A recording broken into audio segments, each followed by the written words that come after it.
The committee of whole come to order, please.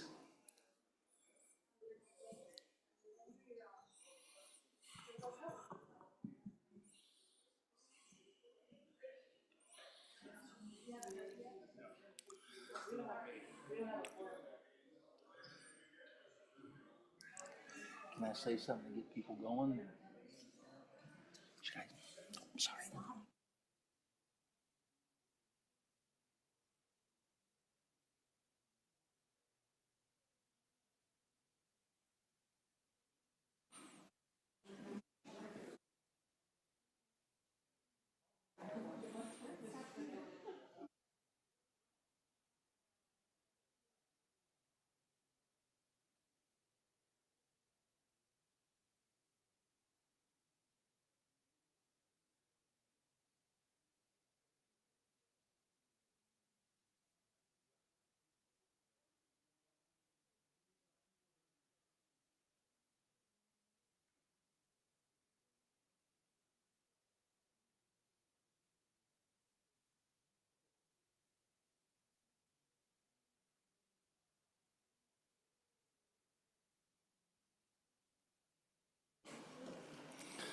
Please find your seats, everybody. The House will come to order.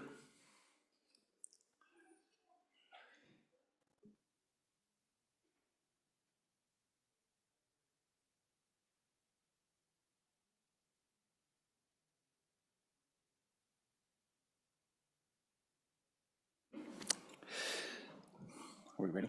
Okay. The next bill for our consideration is Senate File 98. The reading clerk will please read the bill. Senate File 98, sponsored by Senator Olson. School Board Trustees, Party Affiliation, an act relating to ballots. Mr. Speaker, your Committee Number 7, Corporations, Elections, and Political Subdivisions, to whom is referred Senate File 98, School Board Trustees, Party Affiliation, respectfully report, same back to the House with the recommendation that do pass with the following amendments. Ayes, Representatives Brown, Heft, Johnson, Knapp, Locke, Lucas, Weber. Noes, Representative Webb and Yin. Representative Knapp, Chairman.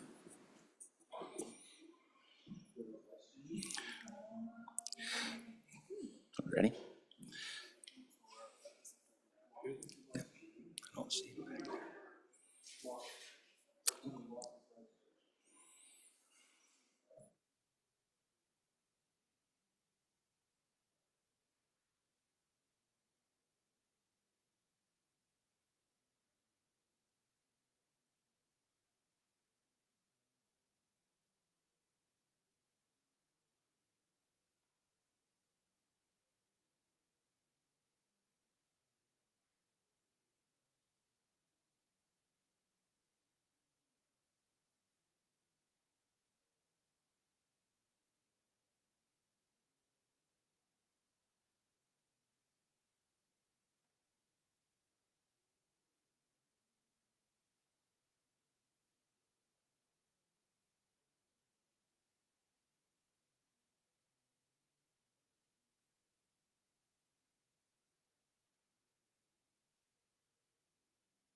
Body, please stand at ease.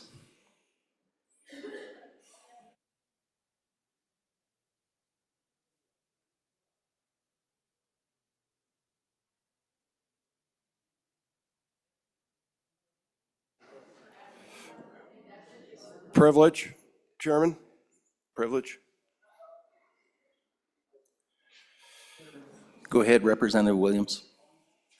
If we're at ease, I could tell you a story.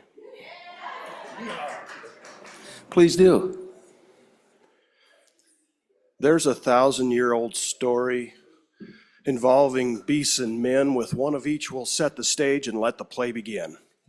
Take Eohippus' grandson, now on middle fingernail, and the world's most recent primate with no vestige left of tail. The first outweighs the second 8 times or maybe 10. Nothing new, the story of the horse breaker in the pen. Rumor runs he nursed on mare's milk. Some say he's into Zen. Truth is, he lives and breathes his work, this breaker in the pen. There are times he feels restricted by his endless little rounds, wishing he was on the cow crew with the roundup sights and sounds. But he's seen the cattle sorted. Now the crew comes riding in, astride the horses started by the breaker in the pen. A dozen broncs stand shivering. The mist is rolling in. There's a slicker on the top rail, and the breaker's in the pen.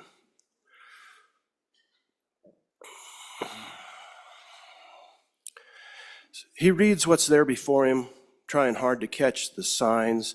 Instinct or intuition shows him what's between the lines. This psycho-cybernetic work has often saved his hide, but there comes a time with every horse when you have to mount and ride. So fearless, or in spite of fear, he moves to step a straddle. Now what will surely be for the breakers in the saddle. Here we redefine commitment. It's now the horse's deal. The breaker's foot is shoved into the stirrup to the heel. The ride may end with 2 as 1, just like it all began, else the breaker finds the wherewithal to rise and ride again. Triple-digit temperatures, it's tough to hang and rattle. The breaker's butt is heat sore and bleeding in the saddle. Hail the horses of the nations, hear the stories of them told, how they've carried kingdoms' armies, how they've won Olympic gold, carried Washington and Paul Revere, helped set our country free, carried Roosevelt and Houston, John Wayne and Grant and Lee. One thing they have in common, their stories all begin with one you seldom hear about, the breaker in the pen.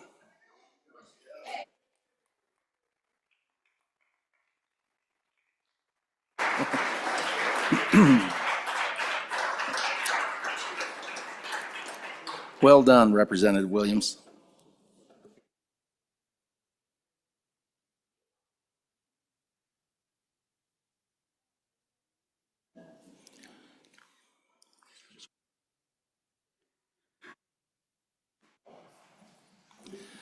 Representative Webb, please.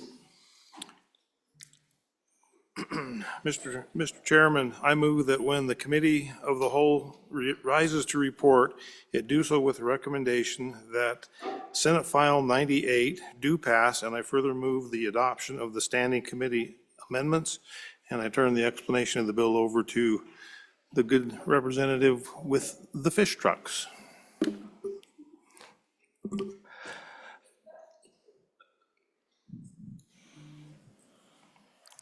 Representative Andrew, please. Thank you, Mr. Chairman. Senate File 98 is an act relating to ballots requiring candidates for school board trustees to have their political party affiliation printed on general election ballots. This is a simple bill. It is a bill in reaction to the commonly very low voter turnout we see for school board elections. I think a lot of people would like to know a lot more information about these candidates that generally do not get a lot of attention during the election. And having a party affiliation printed on the ballot helps people know a little more about the views that each candidate for these positions are aligned with. Thank you.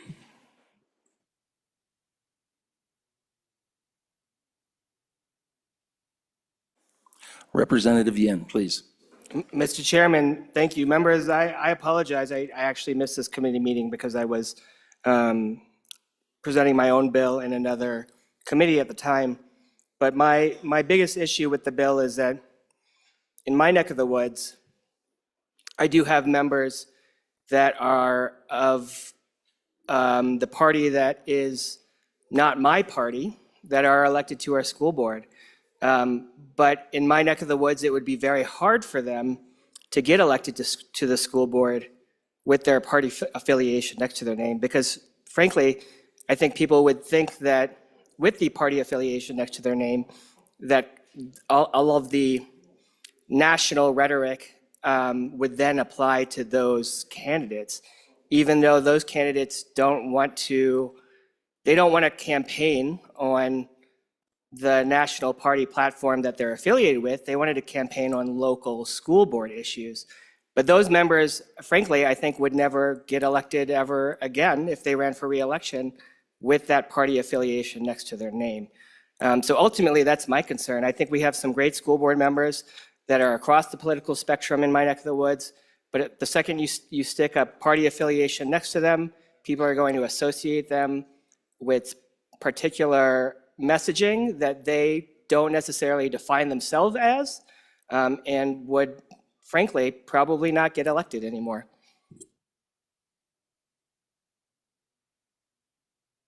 Representative Kelly, please.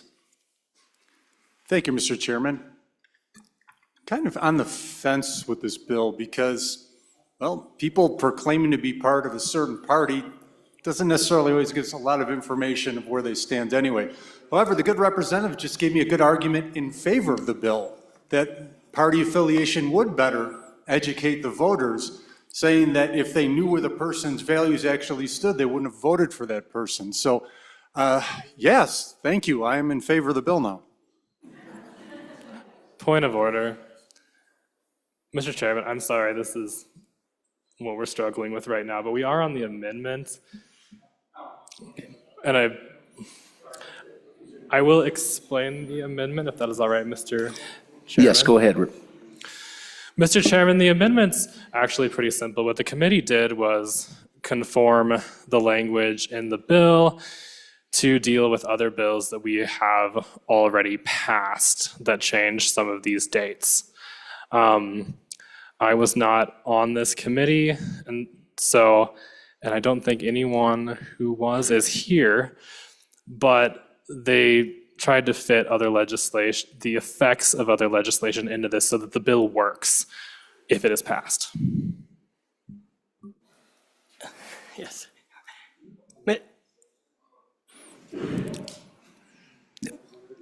Representative Yen, please. Mr. Chairman, thank you. So I do understand the standing committee amendment. So it was moved, is that correct? I would just, okay, it was moved. So we're on the standing committee amendment. So my apologies on my previous comment. The standing committee amendment is fine. It basically adjusts the forms, when you register for a school board trustee or a community college trustee, the form is kind of set in a specific way for a nonpartisan ballot and putting it in a nonpartisan location. Because this is now being a partisan ballot position, it creates a second form, so it's community college trustees is separated from school board trustees to ensure that you do write the party on the school board trustee form, but you don't put it on the community college trustee form, because in the past it was a single form for both community colleges and school board trustees. So in favor of the amendment, I guess, vote aye. Representative Jestik.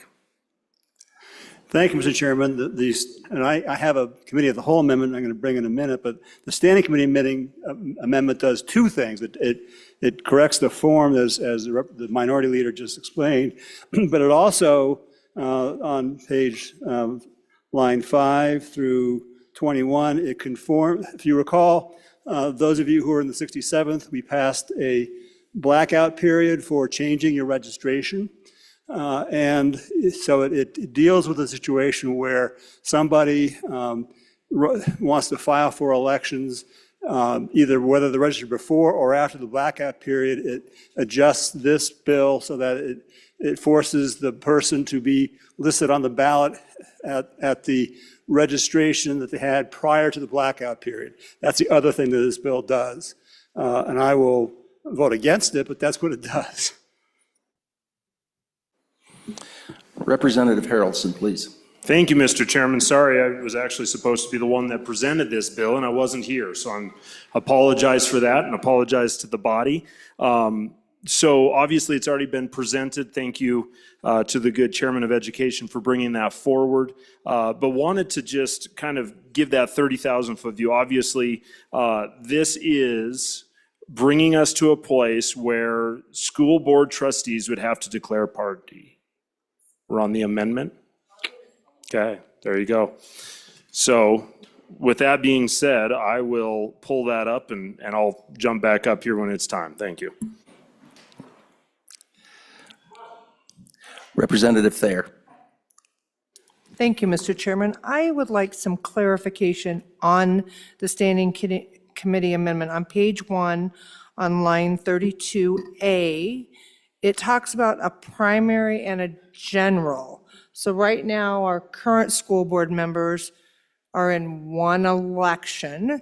And so the question of if I'm reading this right now, there'll be a primary and potentially a general, which the school board members, very minimal, and, you know, it's a lot of money potentially, and we are, in some districts, having a hard time getting school board trustees, and now we're asking them to campaign, and my concern is that if this is a true statement, we might have less people running for these very important positions. Is that how I'm supposed to read?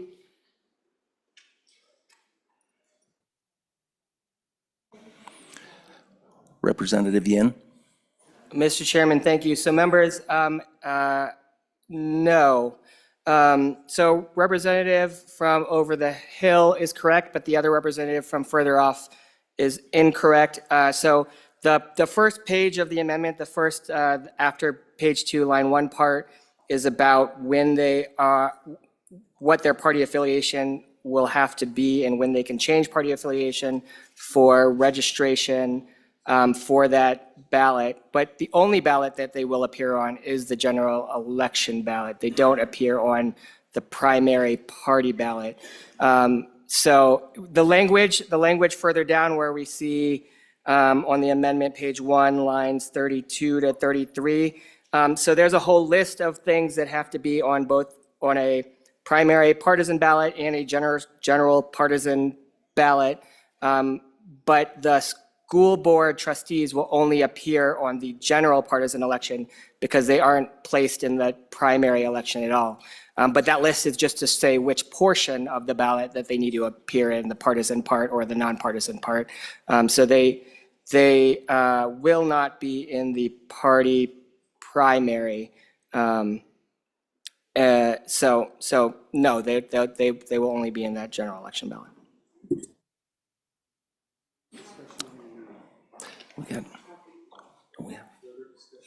Don't we have Representative Harrelson? No. Question? Okay. Question being called?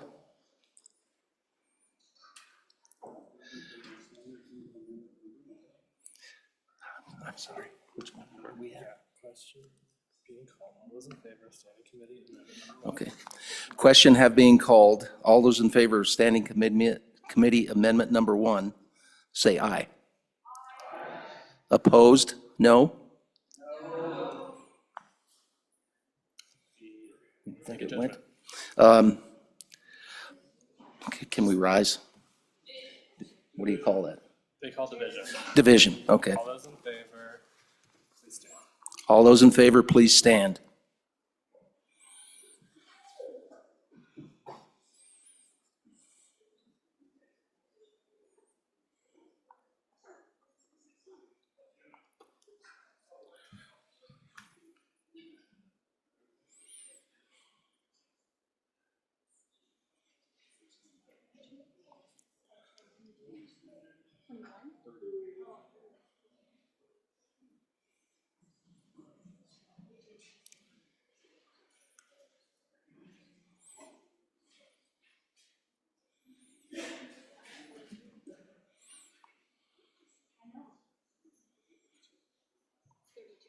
Okay.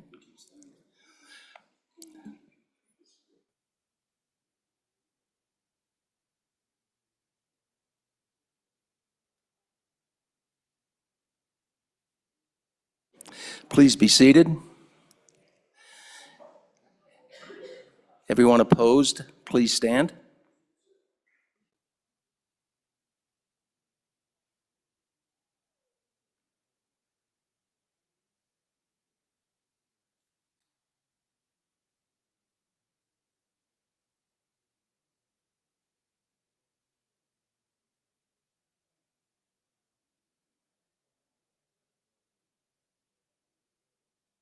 Standing Committee Amendment Number 1 has passed 32-8.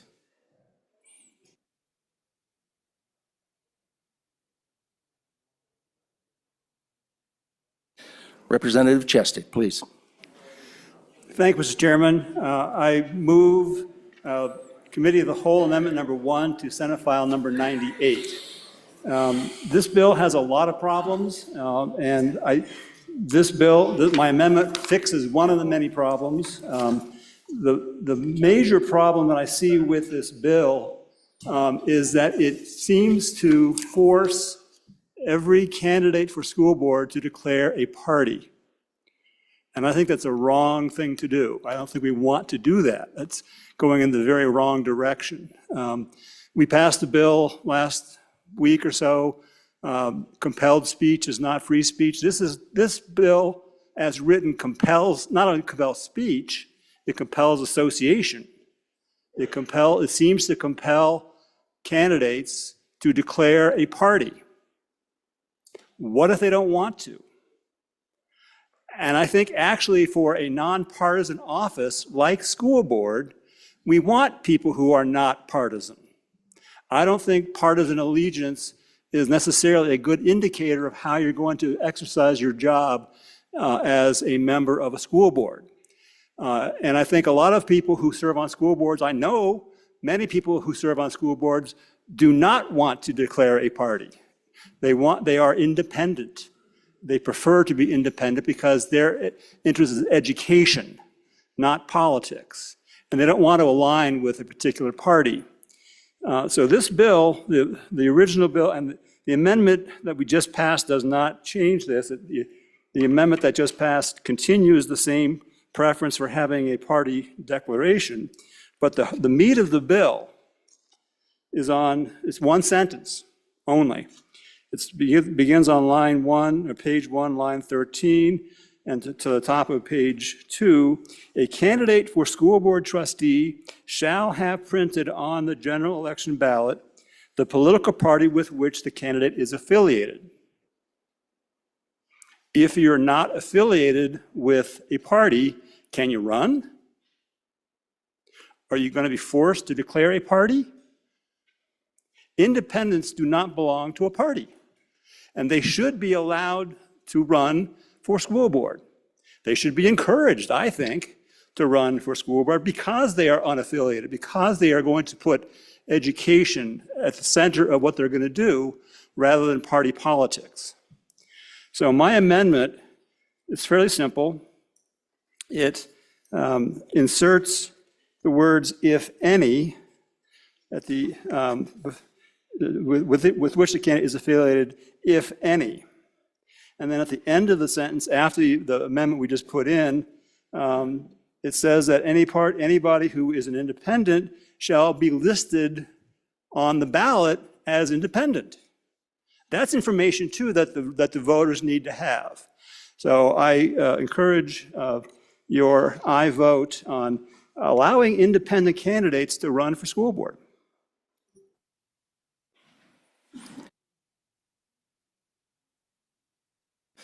Representative Kelly, please. On and for the amendment, the good representative made a good point that having to declare a party if you don't belong to one just doesn't make any sense.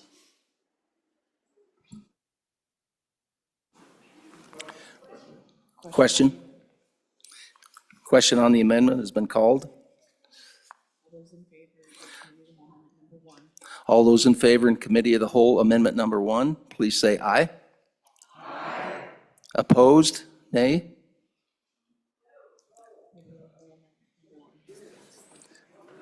The Committee of the Whole Amendment Number 1 has passed. We are now back on the bill. Representative Harrelson, please. Thank you, Mr. Chairman. So looking at this, and some of this has already been stated, but just to clarify, again, this only affects the primary. And what this does is it just puts declaration of party next to the name. So when people are making that decision as a whole, when you come with a party, or now with the good members amendment being an independent, when you come with that, there is that alignment of belief structure. And so in a situation like this, I believe, I've heard it said many times, the most important election that you can have in your community is school board.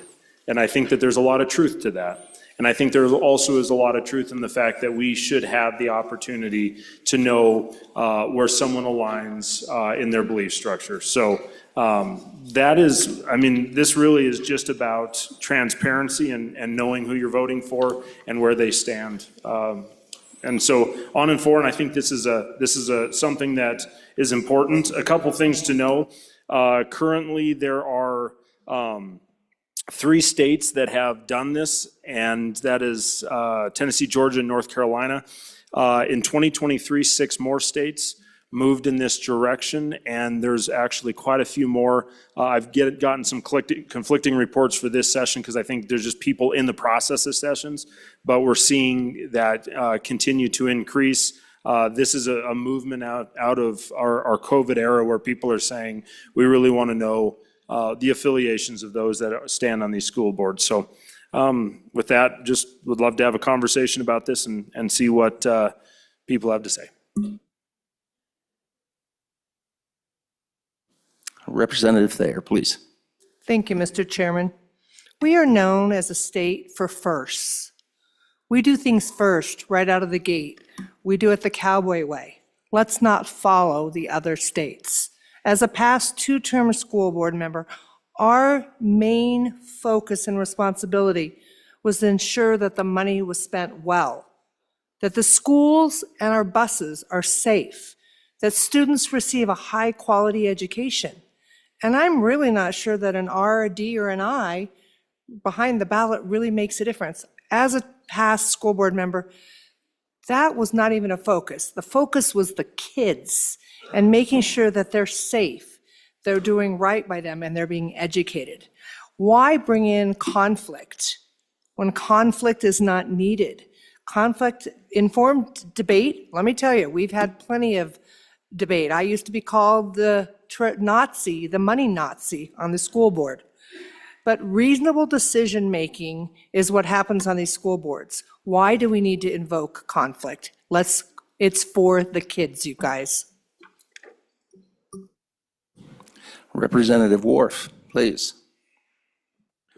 Thank you, Mr. Chairman. I actually rise in support of this. It may shock some of the people in this body, but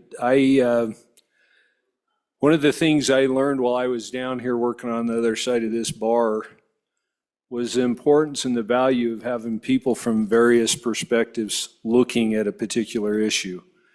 And that's where I think we kind of fall down. There's a lot of problems that I see from having a board that is all like-minded individuals determining how our kids are educated. I think our kids need to see the entire picture, not just the picture from one perspective.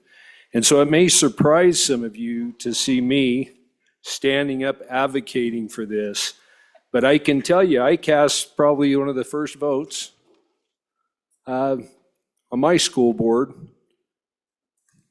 Everybody was Democrat, or was the Republican Party, the majority party in this state. The one person that wasn't, I voted for proudly. And I told him as much. I think it's critical that our kids have people that are capable of looking at the entire picture, not just from one perspective. And so I don't look at this as a negative. I look at this as a positive. And I really think we need to get back to teaching the children. I think that's the best thing we can do, but I think our school boards need to be balanced. I don't think any one party should be teaching our kids. I urge support of this bill. Thank you. Representative Olson, JT. Thank you, Mr. Chairman. I guess I have a question and then a comment on this bill. For the bringer, I just did some quick skimming of our statutes, and I couldn't find like any responsibilities that we place on the board necessarily, as far as what they're supposed to do on a meeting-to-meeting basis. I mean, they have to manage the finances and stuff like that, but there's no like specific duties of a board member other than managing the district, and it's not like specifically laid out in statute that I could find, and maybe I'm just not looking in the right spot. So I think that needs to come into discussion is, you know, what are the duties of the board member, and if those duties may be important for our constituents to know the partisan alignment of the person, then maybe it's warranted. But if those duties don't, then I don't see the point in passing a partisan alignment bill. But I guess that's my first question for now, and then I'll come back up later for more discussion. Representative Williams, please. Thank you, Mr. Chairman.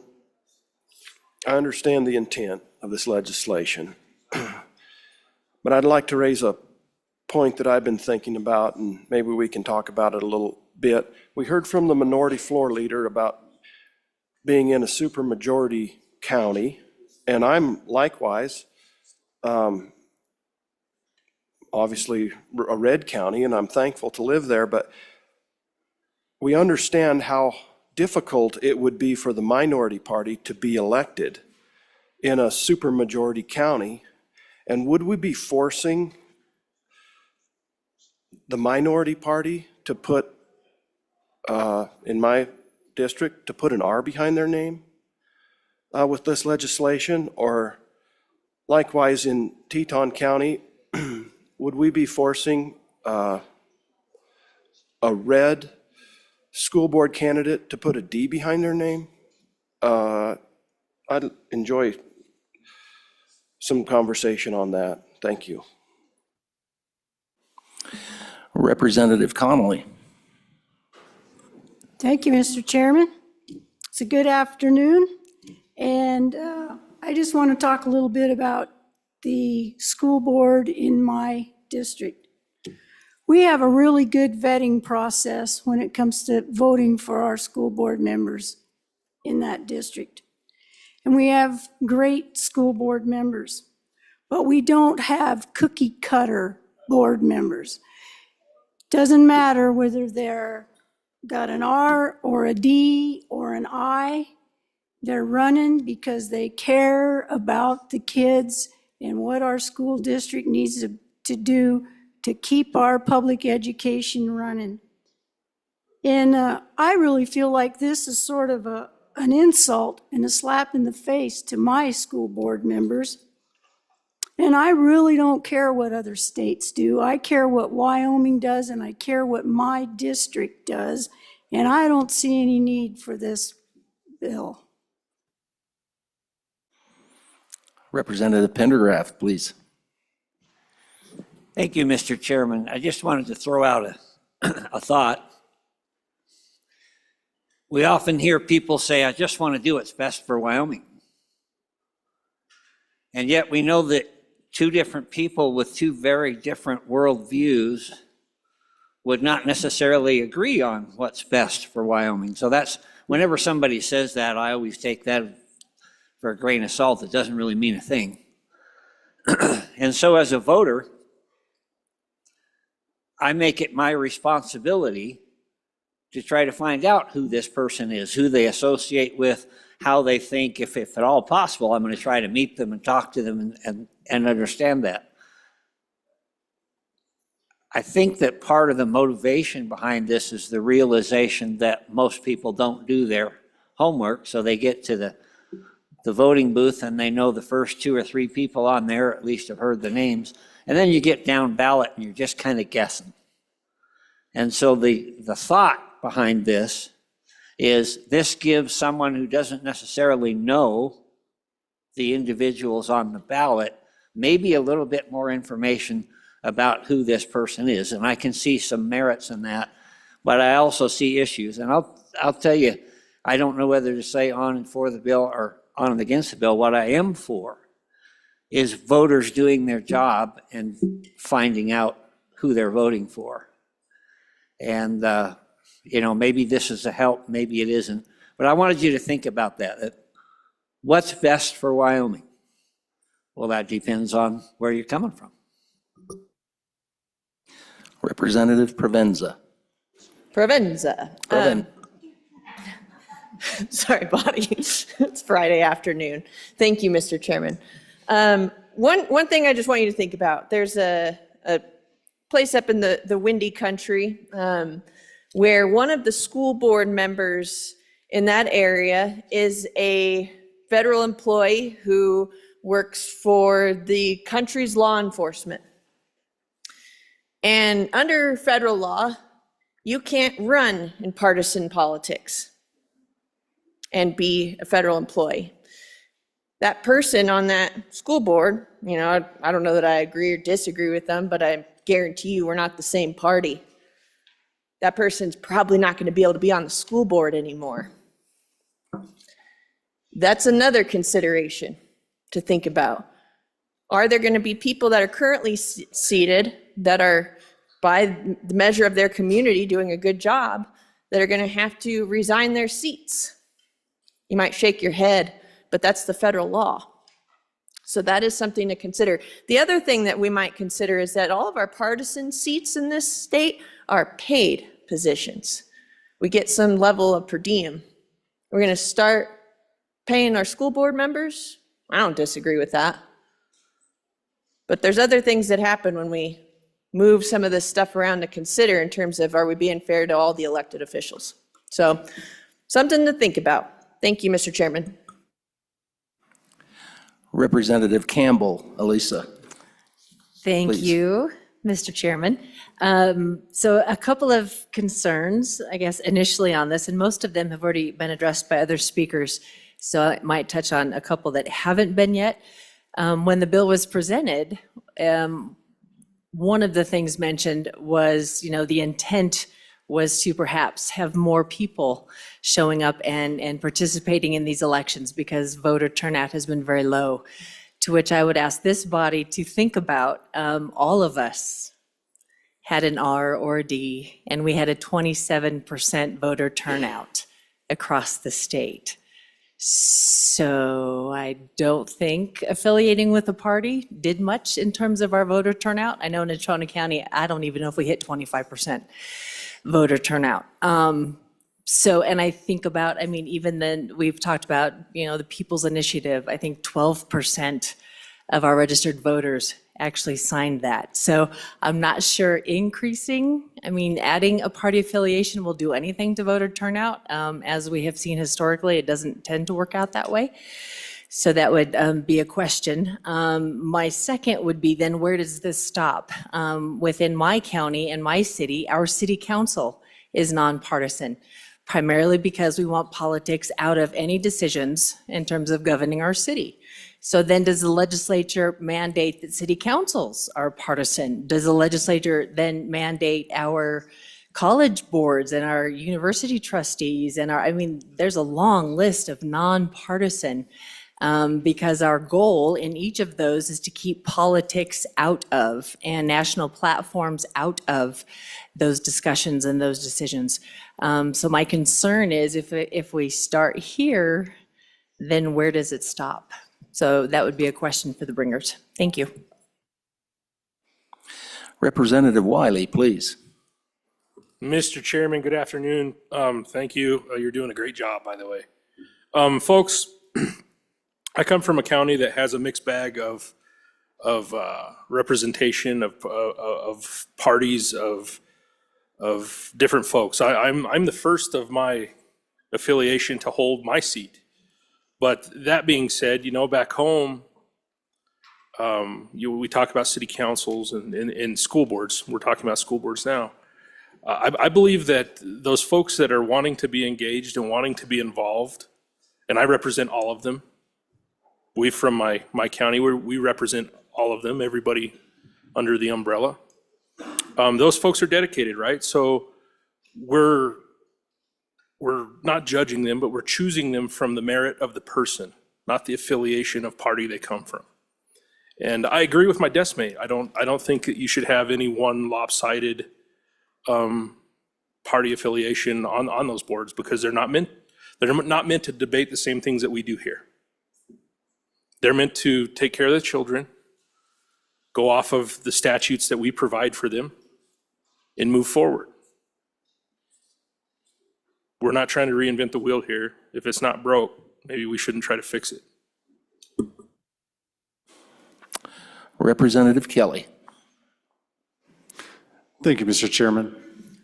There are practical considerations to talk about with a bill such as this, such as federal law, and does it even really make a difference when people can just claim any party, whether they adhere to those policies or they adhere to those beliefs or not?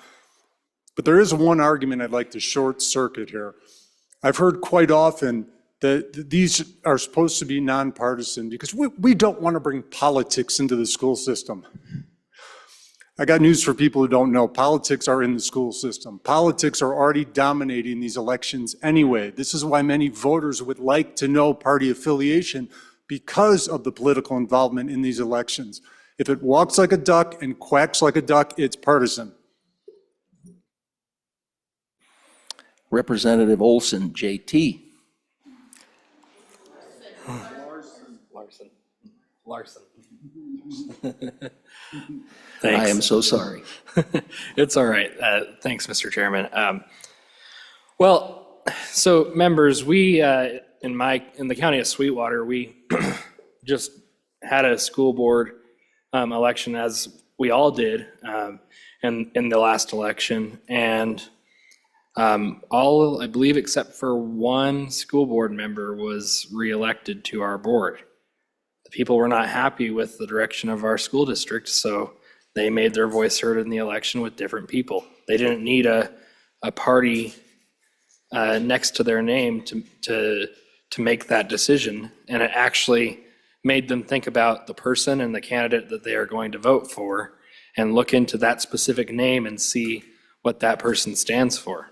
So I think the system as it sits now, it works just fine. I also, sorry, I should have not come up here earlier and said that there's no duties in statute. I need to correct myself. There is. I just didn't look in the right spot. So, but I will go through those with you. I was able to do a quick pull of those. So under 21.3, 110, duties of Board of Trustees, there's six really highlights within that, and that's governance and administration, financial oversight, personnel and performance evaluation, facilities and improvement or procurement, student programs and standards, safety and well-being, and then they have a few other things like ensuring proper display of U.S. and Wyoming flags. I mean, it goes down into that detail, interestingly enough. So, my point was earlier is, how do the responsibilities that are listed under the duties of boards of trustees, how does that correlate to needing a party attached to your name when you're running for office? I think that if you're doing a bad job, your people are going to vote you out. If you're doing a good job, you'll stay in. And that was evident in my election. People just have to spread the truth on what's going on. So again, I'm probably on and against this bill as of right now, unless I hear something else convincing otherwise. So thanks. Representative Lawley, please. Thank you, Mr. Chairman. I think the situation is another one of those that plays out very differently depending on where you live. So I've gotten quite a bit of feedback about this bill, and only one person said, yeah, vote yes for this. What I got was really resounding, no, it's going to cause more division in our community. And besides, Martha, I already know their affiliation. And if I don't, I just call them up and ask them. And so it's just, some places that's just how we roll.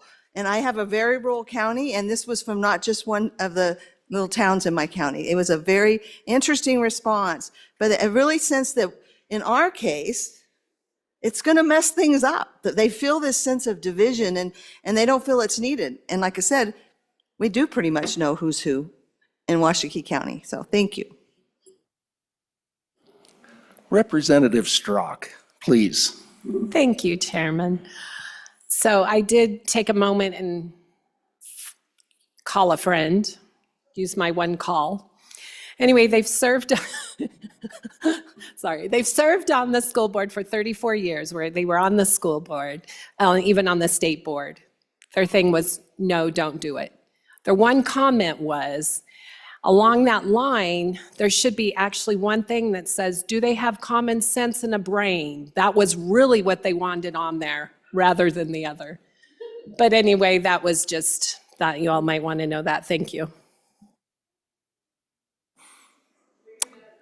Representative McCann.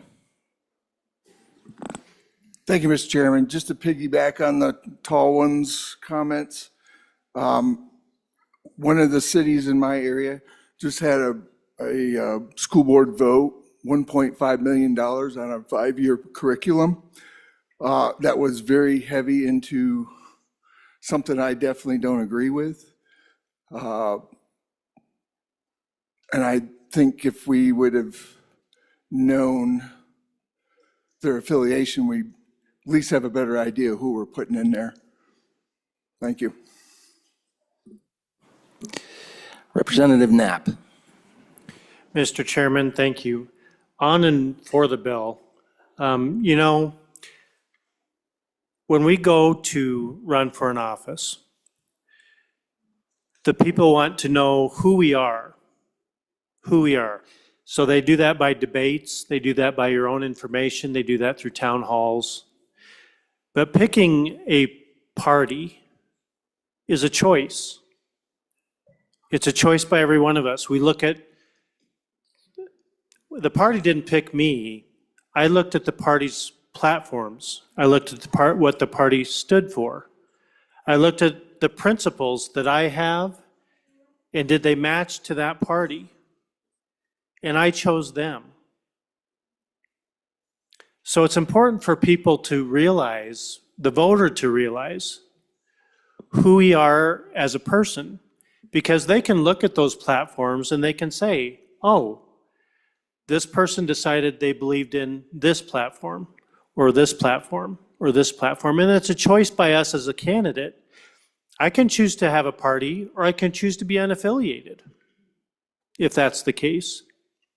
But I think it helps the person who's voting have all the information necessary for them to make a decision. Does this person align with my principles? Does this person align with my platforms? And it helps them to make that decision, whether it's a representative, whether it's a county commissioner, or whether it's a school board member. I think it's just one more tool for that person to help them decide who they would like to vote for. Representative Weber, please. Thank you, Mr. Chairman. I am on and in favor of this bill. Let's face it, politics are already in our school boards. Declaring a party or not, I think we can easily tell. In my area, we have a lot of school board candidates, and that is a big race. From my area, I have received tons and tons of emails, calls, text messages, and people stopping me on the street to say, hey, this is important. Being nonpartisan does not mean that you are non-political. On and for the bill. Please vote aye. Representative Larson, JT. Thank you, Mr. Chairman. So I want to talk a little bit more about the platform issue and how certain constituents would like to know for a school board candidate, that argument specifically, what platform or party they align with, because they want to know what platform they stand for. Well, I subscribe to you that if you as a candidate aren't telling your voters what you stand for, then you're probably not doing a very good job campaigning. And so and I think voters will make their decisions based off of who they hear from the most, and maybe in some communities it's based off of name recognition or your name recognition for a long time. But I don't necessarily think that every single voter puts 100% into the platform ideology all the time. I think they weigh a large variety of considerations when they're looking at their candidates. And so I think keeping it away from the partisan politics and really focusing on the issues of that specific district. I think that, some districts may have challenges with their test scores, and they want to be, that candidate might want to work on curriculum and support for their personnel that will make those test scores go up. And I just don't see a link to a platform on that. I think that's the nuts and bolts of these positions. And that was a big discussion in my community, was test scores and how we can adjust those and make the things better for my students in Rock Springs. So I just don't see that tying to a party. That's a issue of personnel. How are we giving them the resources they need? Are we putting certain resources in places we shouldn't? Those are just nonpartisan discussions, and it's really nuts and bolts of the issue. So on and against the bill. Thanks.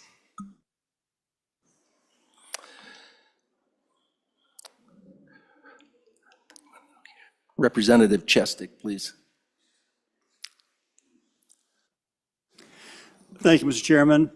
I've heard from several of these different podiums so far that politics are already in the school boards, so therefore just go with it. Well, the fact that politics may be in some school boards doesn't mean that they should be. Is it the right thing to have politics in the school board? I don't think it is. You heard the good representative from where the rocks spring around, you heard him read the duties from the statute of the school board. What part of that has any political valence? None of it does.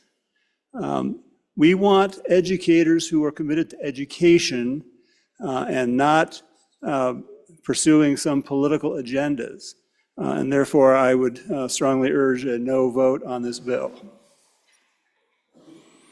Representative Harrelson, please. Thank you, Mr. Chairman. So a lot of good questions, good conversation. Thank you, guys. A couple things I think we need to understand. First of all, the question about how do we know whenever they get on that ballot what it's going to be? Well, when they affiliate with a party or are non-affiliated as an independent in the spring, that will be what goes on the ballot in the fall. That's how it works. It's simply that. That information, honestly, is out there on many databases, but this would just put it onto the ballot. The duties of the board, 21.3.110, yes. Those are the duties of a school board member. One of the things I think we have to understand, curriculum decisions are a duty of a school board member. And when it comes to the curriculum, the content of curriculum will be the deciding factor in a lot of directions that a school goes and that educational model goes. And so I will respectfully push back and say, what we've seen in the last 5, 6, 7 years in this country and the things that are infiltrating our school systems and issues that we're seeing in books and libraries and all of those things, it's important that we have people in these positions making wise decisions. And I think that if we can inform the voter, I think that's an incredibly important thing to knowing what would they, as a whole, I mean, when we have these party platforms, we know what they agree with and what they align with or what they say they do. Now at the end of the day, the decision by the voter is if they've upheld that party platform to the voters' satisfaction, but I think that's important. Another thing that you have to understand is, as a whole, with the cost of elections anymore, school board members as a whole, at least in my area, it's funny because I'll be like, and I'm pretty well ingrained in this process and pay attention and go to the forums and do all these things.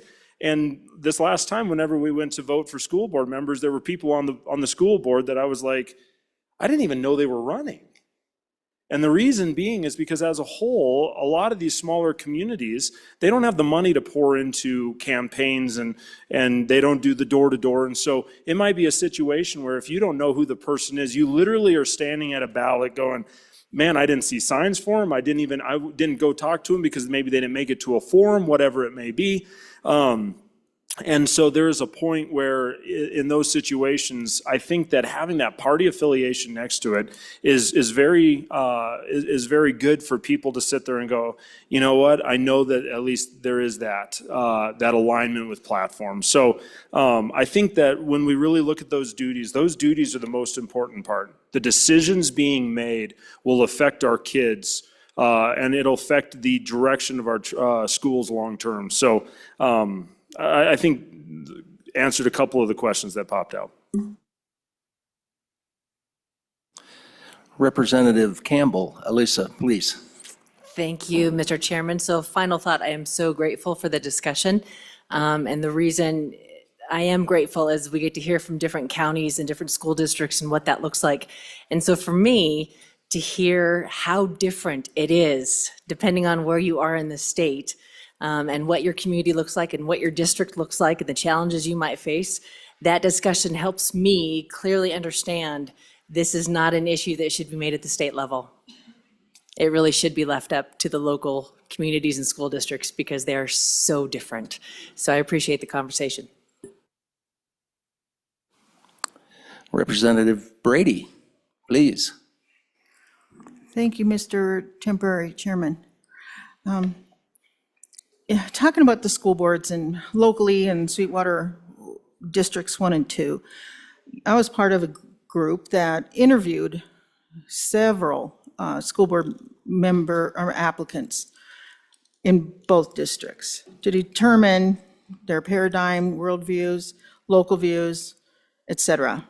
I even sought out people in the community to run for those offices, for those seats. And I agree with the other fine representative from up there north, that public education is political, not just the school boards, but the school system overall. And I think party affiliation could be, or would be beneficial. As someone else spoke to, I think city council would be beneficial. When it comes, somebody else mentioned party platforms, and I think that is helpful.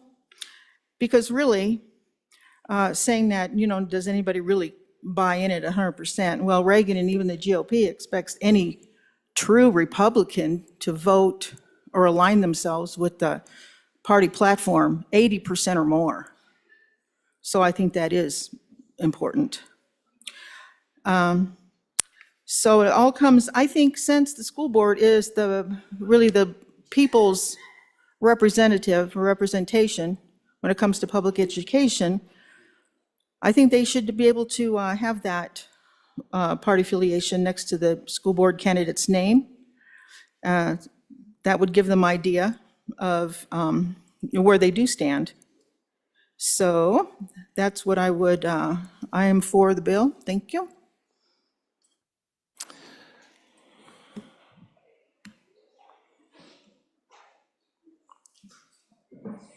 Sir. All right, question being called. All those in favor of Chairman Andrews' motion that when the committee of the whole rises to report, it does so with the recommendation that Senate File 98 do pass. All those in favor, say aye. Aye. Opposed? No? No. Division being called.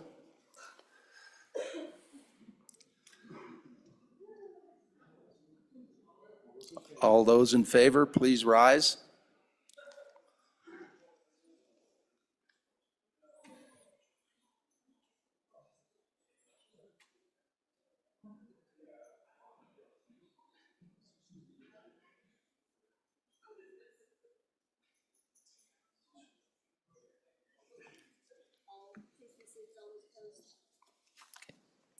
Please be seated.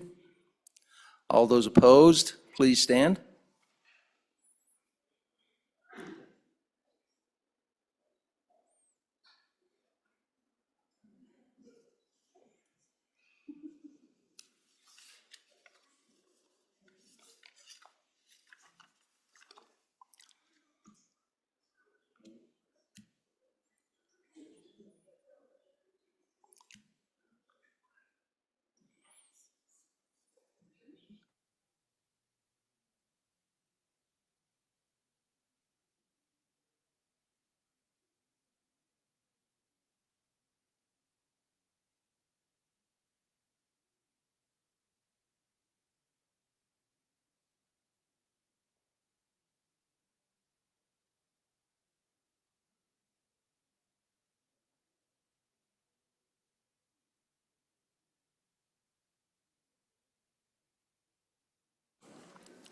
Senate File 98 has passed Committee of the Whole 2725.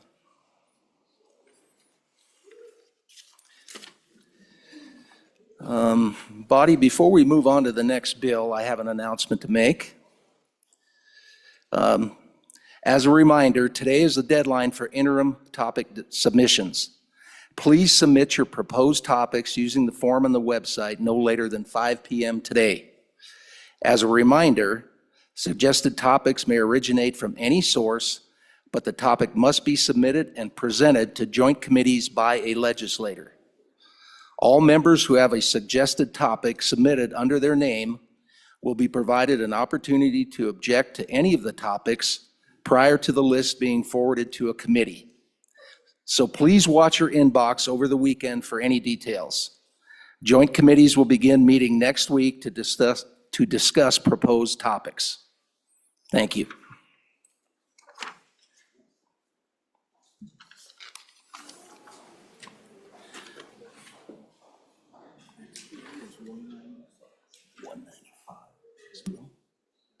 Okay.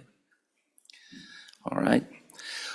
Our next bill for our consideration is Senate File 195. The reading clerk will read the bill. Senate File 195, sponsored by Senator Beitman.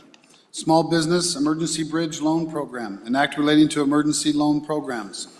Mr. Speaker, your Committee Number 9, Minerals, Business, and Economic Development, to whom is referred Senate File 195, Small Business Emergency Bridge Loan Program, respectfully report same back to the House with the recommendation that do pass with the following amendments. Ayes, Representatives Campbell, Heiner, Knapp, Larson, Lawley, Schmid, Tarver, Weber. Excused, Representative Riggins. Representative Heiner, Chairman. This bill was re-referred to Committee Number 2, Appropriations.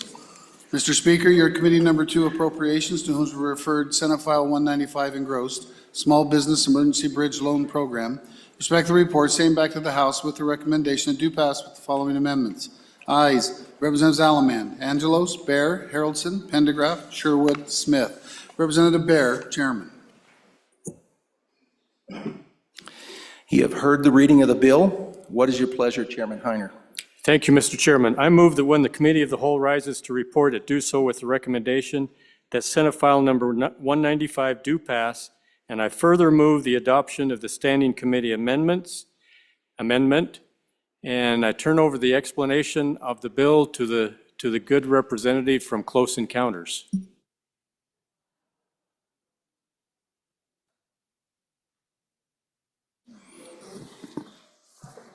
Of the third kind. I recognize you. Yeah. Go ahead, Speaker Nyman. Oh, thank you, Mr. Chairman. Body, I bring to you Senate File Number 195 and would ask for your favorable consideration. Members of the House, I would like to explain the bill a little bit to you and address some of the Standing Committee amendment, and we'll do that a little bit later on. The amendment basically expands the applicability of the emergency bridge loan. And members, I bring you this as a small business emergency loan program and ask for your favorable consideration. Folks, this is a way to give people, and that's what that's why I signed on to this particular piece of legislation. This is a way to give people a hand up, not a handout. This is not free. This is not grants. This is actual loans given in a time of emergency.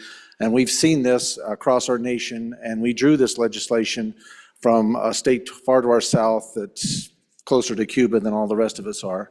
And so they have a means of being able to take care of some major disasters they face and fully understanding what Wyoming faces. That's what the reasoning behind this bill. The goal of 195 is to help Wyoming small businesses navigate a disaster by having access to quick capital to avoid business disruption. Our state suffered disaster this last summer, as you all well know, fires and otherwise did incredible damage to our state. We need common sense solutions on how to prepare landowners and businessmen to be able to deal with when disaster strikes, and it's only a matter of time before ourselves face another situation, and we've already discussed a little bit about those situations that the state of Wyoming currently faces and may face again in the future. It's not a matter of if it'll happen. We all understand and know living here that it's simply a time of when. We learned some things during the fires this past summer that 195, if passed, will help us to make ready for a future when disaster strikes. Other states, as I've stated, have programs similar to this, and we should too. First of all, it does two things, 195. It gives fast access to capital for Wyoming producers and small business owners to keep their operations and businesses going with minimal interruption in the midst of natural disaster, in a way that is not, like as I said, a handout, but this is nor a subsidy. This is actually a hand up. This bill offers a 0% interest loan, option only in times of extreme need. This is not a grant. It is a voluntary loan program. It creates a fund within the state when generous Wyomingites want to help with their precious resources in the midst of a disaster. Our folks can give into that fund if they so see fit, and secure a location to donate those funds to in a way that assures the donations go to help those intended to help, and we do not overwhelm our nonprofit organizations with donations of folks showing up with cash at the fire hall necessarily or other ways. This puts it into that account and has it there ready for them. And we'll explain a little bit later what the opportunities are and the costs that will help defray in dealing with these loans. The bill incorporates and leans on our local financial community to help Wyoming citizens in the midst of disaster figure out how much to borrow and what is the right level of collateral to secure this temporary bridge loan so a small business can operate in a disaster scenario and keep our people working. This is the way we can use our wealth in Wyoming as a way to help our citizens in a time of extreme need without placing a burden on our taxpayers. We heard the committee from the association that cares for our stock, as well as our bankers, as well as our landowners, all speaking out in support of this legislation. Now, let me give you an opportunity to be able to walk through the bill. First of all, Senate File 191, first part of this bill sets up new language to establish the new section titled the Small Business Emergency Bridge Loan Program. The program is set up in the Office of State Lands and Investments. That office has the ability to promulgate rules as well as work with the financial institutions to establish the application and application process and review the applications and recommendations for these financial institutions. This can be handled by our banks. They're going to deal with this. The OSLI will have the power to distribute and disperse the loan or the repayment of the loan, and handle the repayment of the loan. The loan funds are only available when the governor declares a natural disaster has occurred in the area where the disaster has occurred. Natural disaster also includes when there is a failure of critical infrastructure, including but not limited to roads, bridges, dams, and irrigation infrastructure. And I think of one time in the county that is in District 2, the good representative over there in the northeast corner of this chamber, a bridge washed out. Had huge impacts on his county and the people and their ability to be able to transfer goods and services and things like that. Those are the kind of things that we're talking about here. After the disaster has occurred, businesses who are doing business, mind you, and physically located in Wyoming where the disaster has occurred can apply for the loan. The business must have been in business for at the time of the disaster. Can't come in Johnny come lately. It must have been operating at the time of the disaster and must be owned by one or more persons who owns not less than 50% of the business. So we want to make sure that we have people that are here in Wyoming that are dealing with it and own at least 50% of the business. There is a minimum credit score and not on probation or parole at the time of application. So we want to make sure, and our banks are going to take care of that and make sure that we're not just handing money out or loaning money out. They're going to do a very, very comprehensive job of making sure it's going where it's supposed to people that qualify. There are some businesses who are excluded from applying for these funds, though. Those businesses are loan packaging, offering short-term rentals, speculation, multi-sales distribution, gaming investment, or lending or activity that violates state or federal law. So it has sideboards. This is not just a wide open to everybody, there are sideboards. The financial institution will review the application, and once it is deemed complete and that the business qualifies under the terms of the statute, they forward to the OSLI, and then OSLI has 5 days. And that's the whole point of a bridge loan, to be able to get dollars into the hands of people that need it immediately. And so that they can have those dollars to continue to operate and take care of the problems that they're facing. They review the recommendation, and if everything is in order, it shall disperse. Remember, folks, this is an emergency and a disaster, so things are moving fast. And as all of us who've dealt with disasters, we know that things happen immediately, and they need help immediately. Trying to get capital in the hands of the businesses to keep those businesses moving. Now, this is how we pay for this, and this is how this works. There's a 2% origination fee that the financial institution is paid to do the paperwork and the process, the application, and get it to OSLI. So there are costs incurred by this, but those costs are shared. We'll talk about that. The applicant pays half of that fee, so they have skin in the game. So it's not all free. They're having to pay for half of that. The maximum amount that can be borrowed is $750,000 for each business applying. The loan can be collateralized by insurance proceeds as a result of the disaster or other land, equipment, or other assets owned by the business. And there's a maximum 3-year repayment period.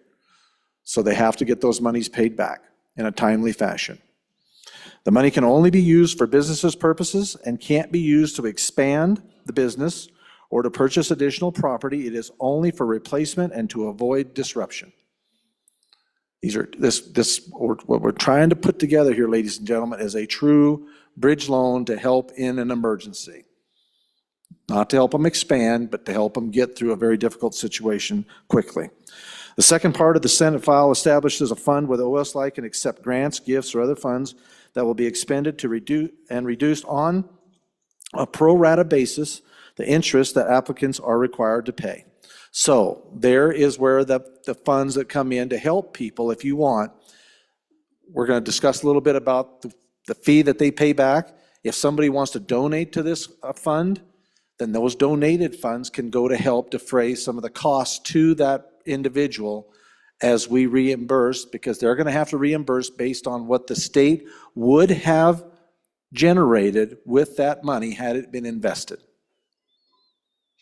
So this isn't free, ladies and gentlemen. This is simply being able to get money immediately into the hands of people that need it, with the idea that it gives them a chance to be able to get it paid back, and then they're going to have to pay that back in a manner that replaces the state's investment dollars had they been continued to be invested.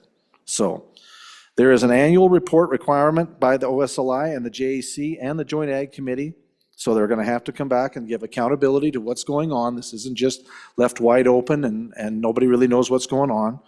There's a $25 million appropriation, assuming that the House Appropriations doesn't change that number, so those things can be changed.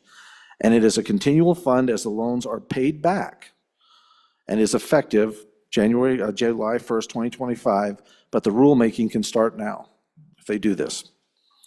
So with that in mind, I would stand for any questions.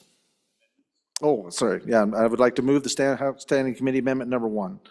Ladies and gentlemen, this minute eliminated some of the related language that made the application applicable to ag producers and opened up the fund to be used for all Wyoming businesses. We discussed that a little bit in the first part, what I gave you. It's not just for ag, it's for other businesses that are affected by disaster. So for that, I would ask for your favorable consideration and will stand for any questions. Thank you, Mr. Chairman. All right, question having been called. Oh. Question on the amendment, please. Right. Chairman Washit, please.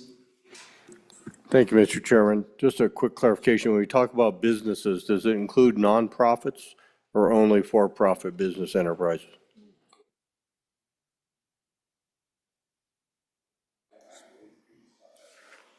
Okay, Chairman Bear. Okay. All right. Speaker Nyman, please. microphone. This is for businesses. So, I mean, if you are doing business in Wyoming, generating revenue, and you've been impacted by the disaster, this is for you. So if you're 50% owned, at least one or two of the members own more than 50% of the entity that is being impacted, these loans would be for you to be repaid back. So as far as a nonprofit, I would guess I would have to ask, what would that nonprofit be doing? And are they generating revenue in the state of Wyoming? Are they a business that has been impacted? And then that would have to be a determination that's made by the lending institution and signed off by OSLI.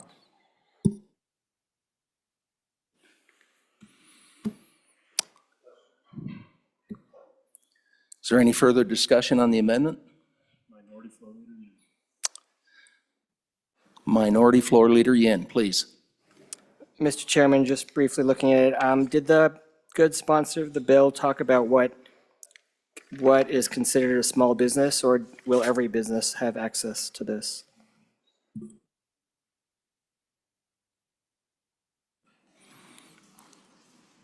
Mr. Speaker, please. Thank you, Mr. Chairman. Yeah, as far as the loans are available to businesses, any business, as I told you, and I can go back in here, the business must have been in business at the time of disaster and must be owned by one or more persons who own not less than 50% of that business. So, I mean, to answer your question, yeah.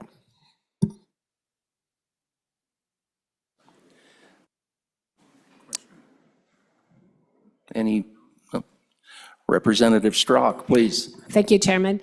I think just for some clarification, I was asked maybe to go ahead and speak on this just in reference to what is going to happen without the dam and we have all that water coming down and all those homes that are on there. This would be available for people like that. That's what this is opening up for. Many situations, you've got fires, but just in one situation, that may be for them, they're going to lose their corrals, their barns, whatever may be in the wake of all this flooding that may come down. So thank you. I'd be an eye on this bill. Thank you.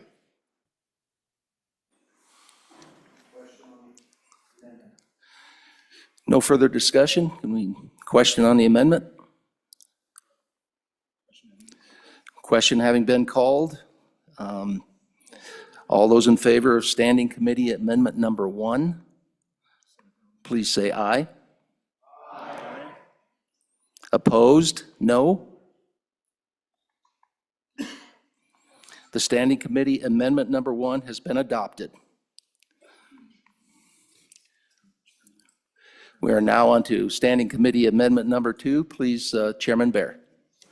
Thank you, Mr. Chairman. I move Standing Committee Amendment number 2 to Senate File 195 and ask for your favorable consideration, and I'll give the explanation. Ladies and gentlemen, when we had this bill in appropriations for re-referral, we discussed how should the money be set aside. Originally, the engrossed version, it actually appropriated the money to set in an account and allowed SLIB then to distribute from there. What we did is we converted this to being a sub-account, if you will, of the LISRA so that it could continue to be invested during the time we're waiting for its necessity. So all this does is it puts it into a different account, keeps it out of the general fund, just keeps it in the LISRA where we can gain more interest on it, and it'll be available for use should we need it. With that, I'll ask for your favorable vote on Standing Committee Amendment number 2.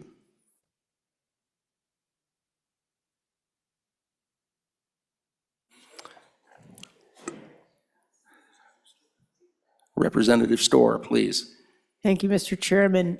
I'm just a little bit confused. The fiscal note reads 50 million, but the bill reads 25 million that originally from the general fund, now taken out of the LISRA. If you could just explain that, that'd be great. Chairman Bear. Thank you, Mr. Chairman. Great question. So one of the issues that we run into in this body and the body down the hall is that when we engross any amendments that we make in our body, what doesn't change is that fiscal note. So in the other body, they reduce the amount available in the appropriation from 50 million, which is on the fiscal note, down to 25 million. That's why it's on blue paper now. And so now, if the fiscal note were updated, it would say 25 million. So that's a great question, and hopefully that cleared that up for you. I would also add that with the standing committee amendment that we're now discussing, this would not impact the general fund and nor any other fund. It would not show up on the goldenrod because it would just be sitting there in the LISRA until needed. And then it would show up as a fiscal transfer at the moment that we borrowed money to address one of these loans.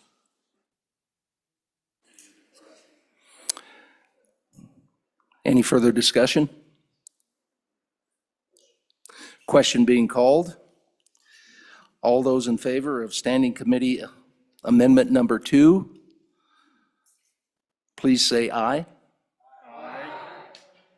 Opposed, no. All right. Standing Committee Amendment Number 2 has been adopted. We are now back on the bill.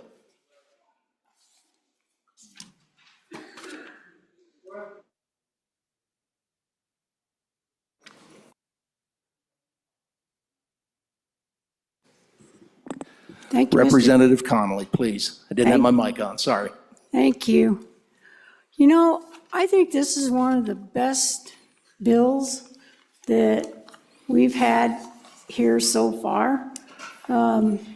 It's for disaster relief, and I know I identify with that a lot because, I mean, my life's been basically a disaster, but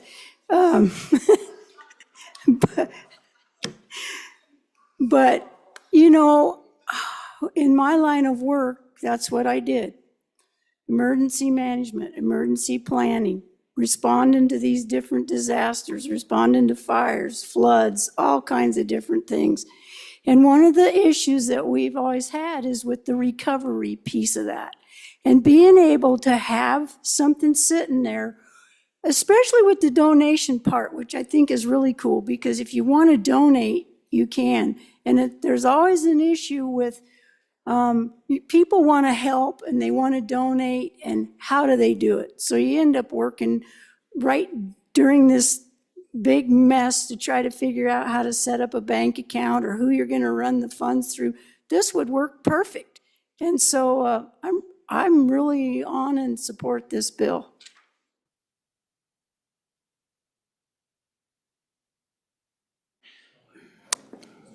Representative Storr.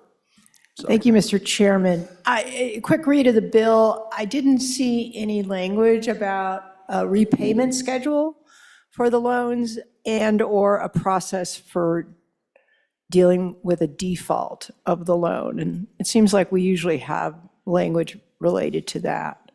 And then a second question, just, I was a bringer of the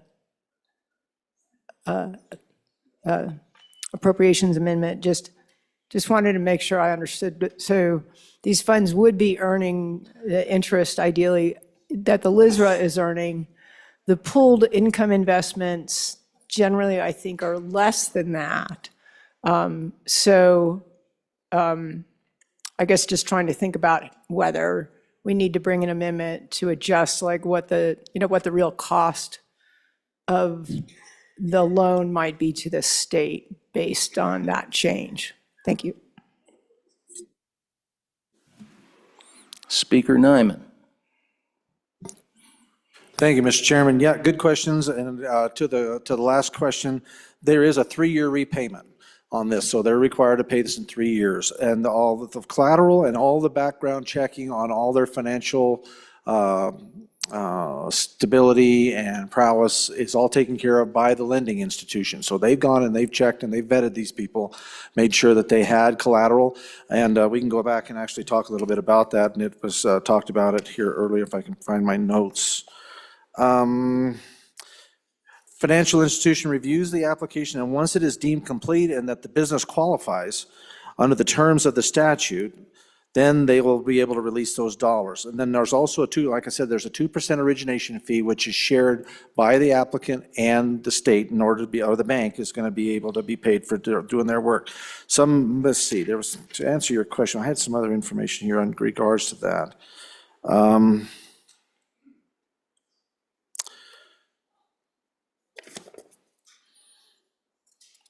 Basically, even if there's other dollars that have come in, insurance payments, any grants or anything like that, those are calibrated into that, and then that is all handed to the lending institution, and they have to go through all that and make sure that this person qualifies. So as far as those folks, going backwards on this or not being able to pay it, the reliance would be on the banks to make sure that they've got enough security to be able to secure the amount that they're asking for.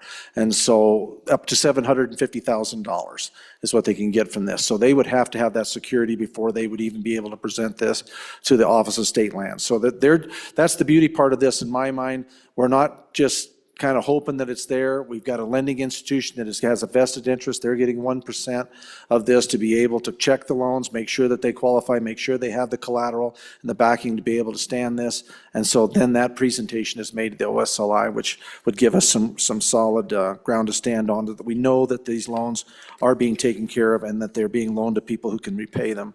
The cost to the state, yes, those people are going to have to basically compensate the state for the value that the state would lost if those dollars were not invested. So it's not a free loan. We got to really understand this. This is not a free loan. The only thing that could help to people in that is that the good representative was talking about the value of this from over at the base of the Bighorns, is that dollars that are donated to this fund can also go to help supplant some of the interest payments for some of those folks that are in this program. So it's not that the state is loaning donated money, but those dollars that they can have in there can also go to help offset some of the costs to those folks in a donation process of the interest, or maybe a percentage of that 1% they're going to have.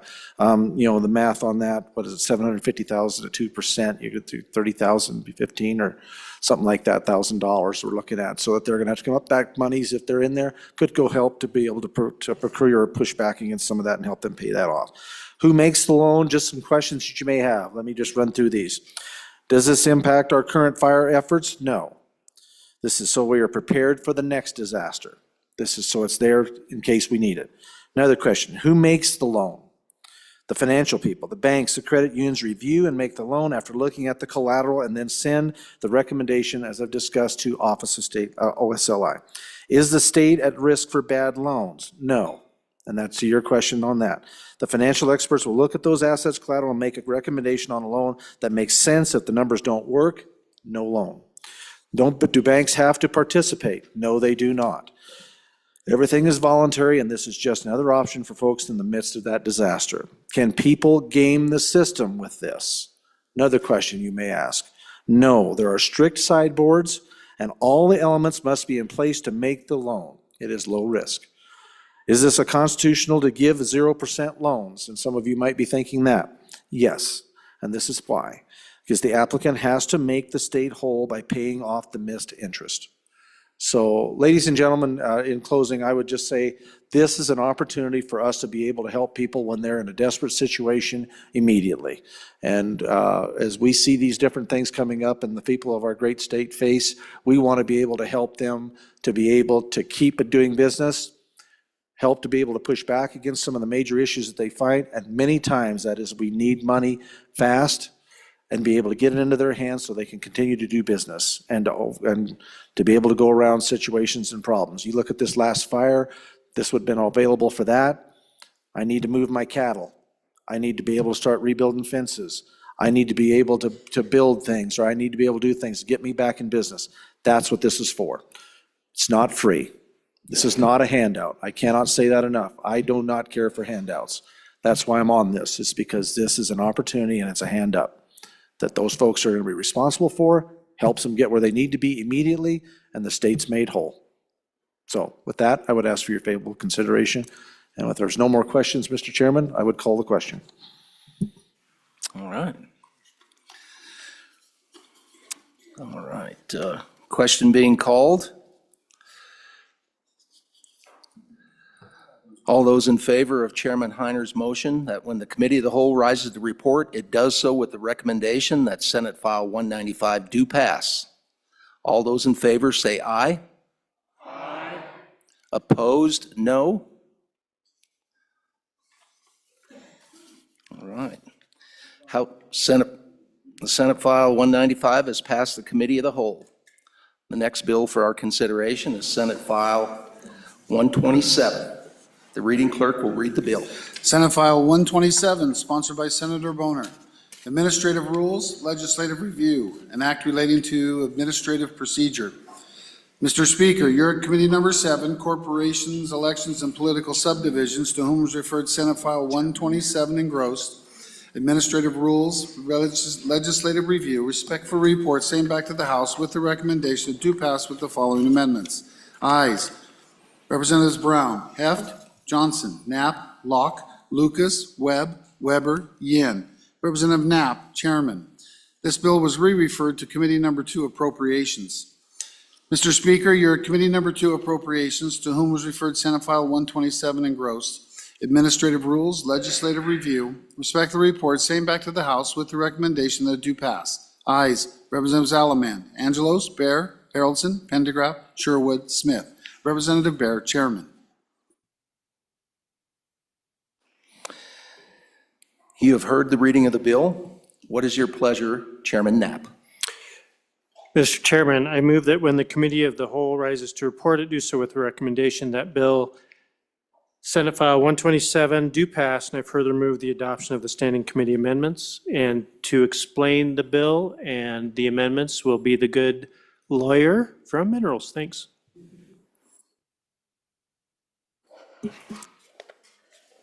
Representative Lawley, please. Thank you, Mr. Chairman. Ladies and gentlemen, this is a bill that has been changed quite a bit since it was first filed, first by the Senate, and there is, we're going to talk about in a moment, a standing committee amendment. In a committee I wasn't in, by the way, so I'm a co-sponsor of the bill. I really believe in the bill, and here's what it's trying to do, even with notwithstanding the changes, it's still trying to do this one thing, which is to give the legislature some, I would say, insight and oversight of costs of rulemaking.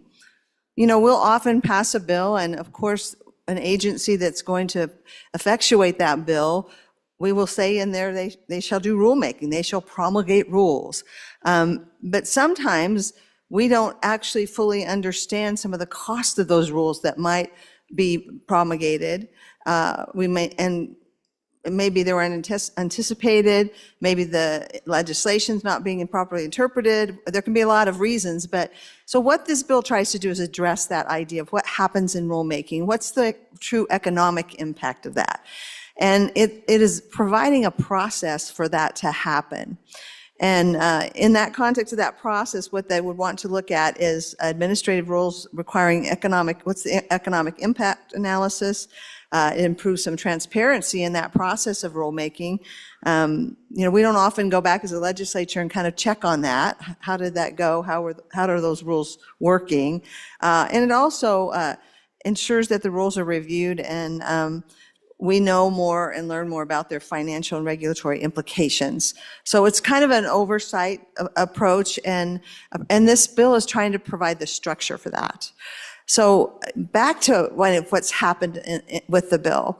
There were a number of changes made on the Senate side, and then it came over here, and our own good corporations committee made some changes, and I'm going to talk about those, and then we'll get back to the bill. If you've got the engrossed version on your screen or in front of you, that will help, because that'll show you already what the Senate did. But I'll talk a little bit about what happened in corporations, and a couple of things that were just, I would say, it looks like a lot. It looks like it's 4 pages, but truly so much of it in the beginning is just conforming. So there were 2 kind of concepts or identifications that were made that were changed. So first of all, instead of the chief economist of the Legislative Services Office, it was all of that throughout the bill was changed to the Legislative Services Office. So they took out that chief economist designation. So you're seeing a half a page of that conforming amendments. And then they made another change. The bill uses quite a few times over the idea of rule. Obviously, it's about rulemaking. And the Standing Committee amendment inserted the word major before rule to try to make some distinction between, again, not major, not small, not consequential rulemaking, but versus major rulemaking. And so that's what you see on page 1, and then you just see again some repeating even on the next page. And then you get down to page 2, and I'm on the Standing Committee amendment, and on we start in about line 28, and we find a definition, I think a helpful definition of major rule. What does that mean? And so you can read the definition there of what a major rule would be. And note, if you will, that there are one or more conditions that must exist for this to be considered a major rule. And the first one has to do with annual impact on the economy of Wyoming that will result in direct or indirect costs of not less than $100,000. That's one way you could become a major rule. Another is to have significant adverse effects on competition, employment, investment, productivity, or innovation in the state, including significant adverse effects of individual industries or regions within Wyoming. That's another one. There could be combinations of these to make it maybe a major rule, but at least one of these has to exist. Romanet 3, you see at line 42, significant changes in social and cultural relations among citizens, including significant impacts on particular religious, ethnic, racial, or gender populations.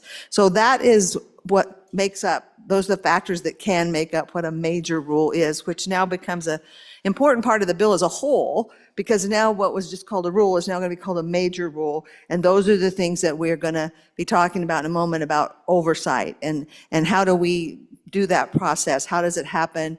And then what can we as a legislature do if we get reports and we are concerned about those impacts? What are we going to do? And we'll see that in a minute as we go through the bill, because I think that's important to see this bill as really a process. It's setting up a process for us. So on page 3 of the Standing Committee amendment, about line 13, you'll see some language about the Management Council. Actually, here, we'll probably do a little bit of cleanup amendments on this. Here's a good example. It says if the council, we're going to be inserting the word management wherever that appears, so it's very clear. And then the Management Audit Committee, which is a little different than the Management Council, or a joint interim committee, or any legislator, determines that it is appropriate after reviewing the results of the analysis completed, that they can, basically, any of those folks can bring some legislation in the next session that comes to address that. And it has some things they can do. I would suggest they could probably do about whatever they wanted in that legislation, but it talks about prohibiting the rulemaking, implementation or enforcement of the major rule. So there's going to be options. That's how we have then some remedy to cure when we have concerns about effects of these major effects, if you will, of rulemaking. So then on section 4, which is on page 3 of the Standing Committee amendment, starting at line 25, here is basically saying that during this coming interim, the Management Audit Committee of the Wyoming Legislature shall study this act. I think, again, maybe the good chairman of corporations that can help us out at some point, but what I'm reading here between the lines is that there was some discomfort about whether or not we had a good handle on the process and the way it's going to work and what some of the implications might be. So there's going to be an interim study on this.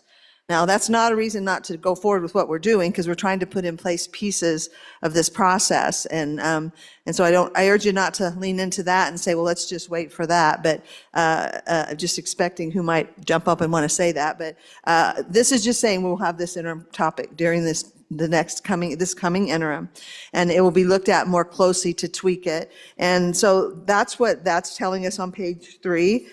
And then just on 4 again is just some conforming amendments, page 4. So that's the standing committee amendment, and so unless, happy to stand for questions on that, and so we can then get determination on that before we move forward with the rest of the bill.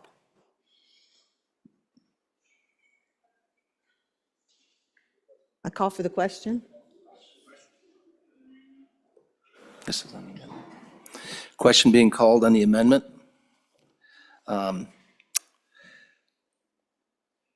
All those in favor of Standing Committee Amendment number 1, please say aye. Aye. Opposed, no. All right, Standing Committee Amendment number 1 has been adopted. We are now back on the bill. Representative Lawley. Thank you, Mr. Chairman. So again, you got a pretty good gist of the bill, that the Legislative Services Office will conduct a regulatory impact analysis for each proposed major rule under what we just adopted. In the bill, it tells us what that analysis must assess. So it's very specific. Statement of need for the rule, statutory authority for the rule or major rule, examination of alternatives to the major rule, cost, benefit, and compliance costs for regulated entities. So these are the kinds of things that are going to be looked at in the process through folks in our Legislative Services Office.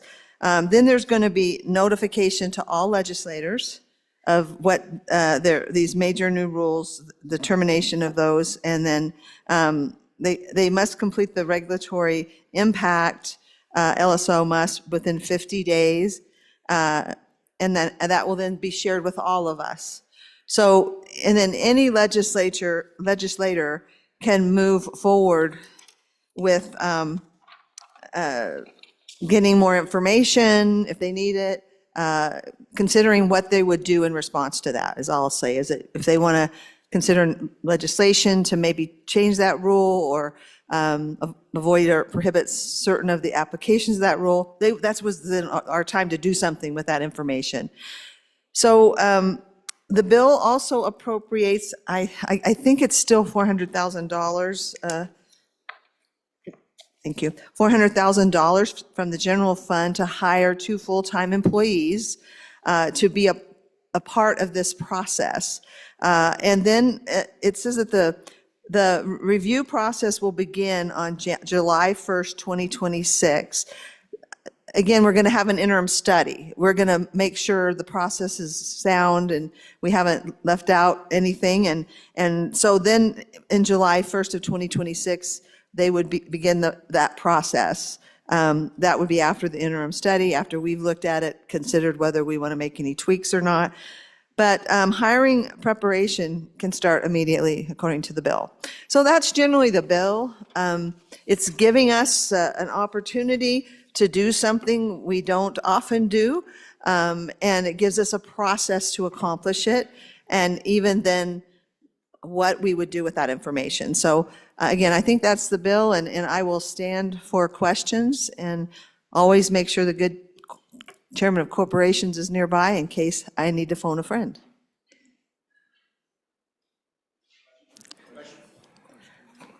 Question being called. All those in favor of Chairman Knapp's motion that when the Committee of the Whole rises to report, it does so with the recommendation that Senate File 127 do pass. All those in favor say aye. Aye. Opposed, no. Senate File 127 has passed the Committee of the Whole. The next bill for our consideration is Senate File 7.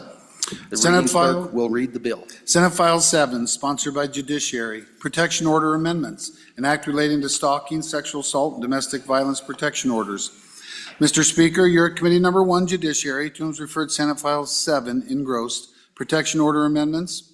Respectfully report, same back to the House with the recommendation that do pass. Ayes, Representatives Bratton, Chestick, Filer, Kelly, Lean, Singh, Washit, Webb. Excused, Representative Brady. Representative Washit, Chairman. You have heard the reading of the bill. What is your pleasure, Chairman Washit? Thank you, Mr. Chairman. I move that when the Committee of the Whole rises to report, to do so with the recommendation that Senate File 7 do pass, and I turn over explanation of the bill to the good Vice Chairman of Judiciary. Representative Singh, please. Thank you, Mr. Chairman. Senate File 7 introduces important refinements to Wyoming's laws concerning stalking, sexual assault, and domestic violence protection orders, reinforcing the state's commitment to supporting victims while ensuring judicial efficiency. One of the bill's most significant provisions is the expansion of court-appointed legal representation for indignant victims under 21. This change ensures that young victims who may lack financial resources or legal knowledge have access to proper legal advocacy when seeking protection orders. Without legal representation, many young victims may struggle to understand the legal process, properly present evidence, or advocate for their own safety. By guaranteeing legal counsel for those who need it the most, the bill strengthens access to justice and helps victims navigate the complexities of the legal system more effectively. Another change in Senate File 7 is the extension of the time frame for courts to schedule a hearing on a protection order from 72 hours to 10 days. Under current law, the short window of 72 hours may not always allow victims enough time to gather necessary evidence, secure legal counsel, or prepare a thorough case. The extended time frame gives victims and their legal representatives the ability to build a stronger case, ensuring that hearings are conducted thoroughly rather than rushed. Additionally, this change provides courts with greater flexibility in scheduling, allowing them to balance their caseloads without sacrificing the quality of judicial review.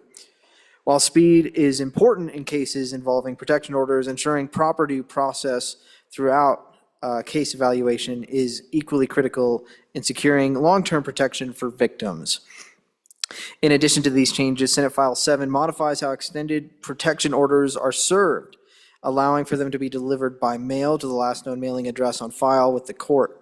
This revision simplifies the notification process, reducing the logistical burden on law enforcement officers and court personnel. Previously, personal service requirements may have caused delays or complications in ensuring that extended protection orders reach the necessary parties. By establishing a clear standardized method of serving these orders, the bill enhances efficiency and reliability in the enforcement of protection orders. This change helps ensure that victims receive continued protection without unnecessary procedural obstacles. Overall, Senate File 7 aligns with Wyoming's broader policy priorities by strengthening victim protections, improving judicial efficiency, and ensuring fair access to justice for vulnerable individuals.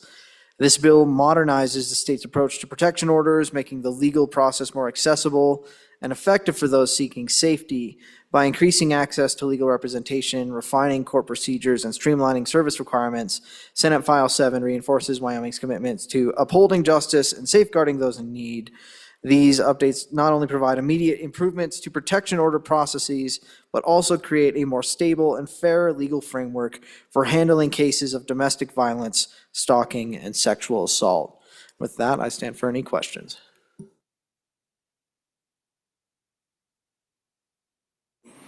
Any further discussion on the bill? Question being called. All those in favor of Chairman Washet's motion that when the Committee of the Whole rises to report, it does so with the recommendation that Senate File 7 do pass. All in those in favor, say aye. Those opposed, say no. Senate File 7 has passed the Committee of the Whole. The next bill for our consideration is Senate File 8. The reading clerk will read the bill. Senate File 8, sponsored by Judiciary. Protection orders effective during appeal or review. An act relating to protection orders. Mr. Speaker, your Committee Number 1 Judiciary, to whom is referred Senate File 8. Protection orders effective during appeal or review. Respectfully report same back to the House with the recommendation that do pass. Ayes, Representatives Bratton, Chestick, Filer, Kelly, Lean, Singh, Washut, Webb. Excused, Representative Brady. Representative Washut, Chairman. You have heard the reading of the bill. What is your pleasure, Chairman Washut? Thank you, Mr. Chairman. I move that when the Committee of the Whole rises to report, to do so with the recommendation Senate File 8 do pass, and I turn over explanation of the bill to the good representative from County 3.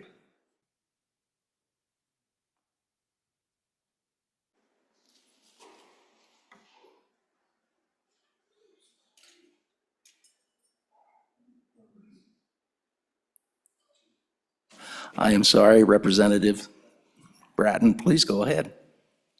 Thank you, Mr. Chairman.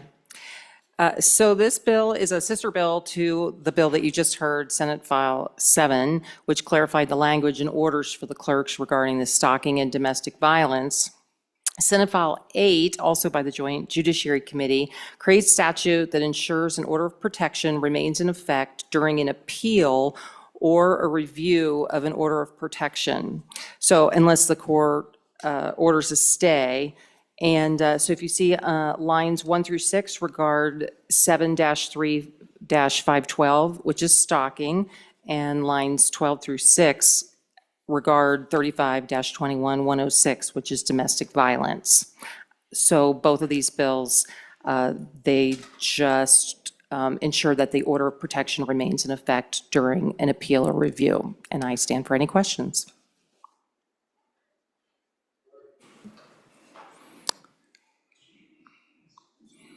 No further discussion on the bill, or any further discussion on the bill? Question being called. All those in favor of Chairman Washet's motion that when the Committee of the Whole rises to report, it does so with the recommendation that Senate File 8 do pass. All those in favor say aye. Opposed, no. Senate File 8 has passed the Committee of the Whole. The next bill for our consideration is Senate File 179. The reading clerk will read the bill. Senate File 179, sponsored by Senator Barlow. Sage grouse compensatory mitigation amendments. An act relating to sage grouse implementation and mitigation credits. Mr. Speaker, your Committee Number 6, Travel, Recreation, Wildlife, and Cultural Resources, to whom is referred Senate File 179, sage grouse compensatory mitigation amendments, respectfully report same back to the House with the recommendation that do pass. Ayes, Representatives Byron, Campbell, Connolly, Jarvis, Provenza, Storer, Thayer, Wharf. Excused, Representative Harshman. Representative Byron, Chairman. You have heard the reading of the bill. What is your pleasure, Chairman Byron? Thank you, Mr. Chairman. I move that when the Committee of the Whole rises to report, it do so with the recommendation that Senate File 179 do pass. And with the explanation, I will hand the bill that to the good representative that just saved me.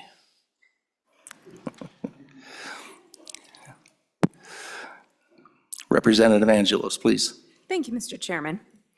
Body, today I bring you Senate File 179, which is the sage grouse compensatory mitigation amendments.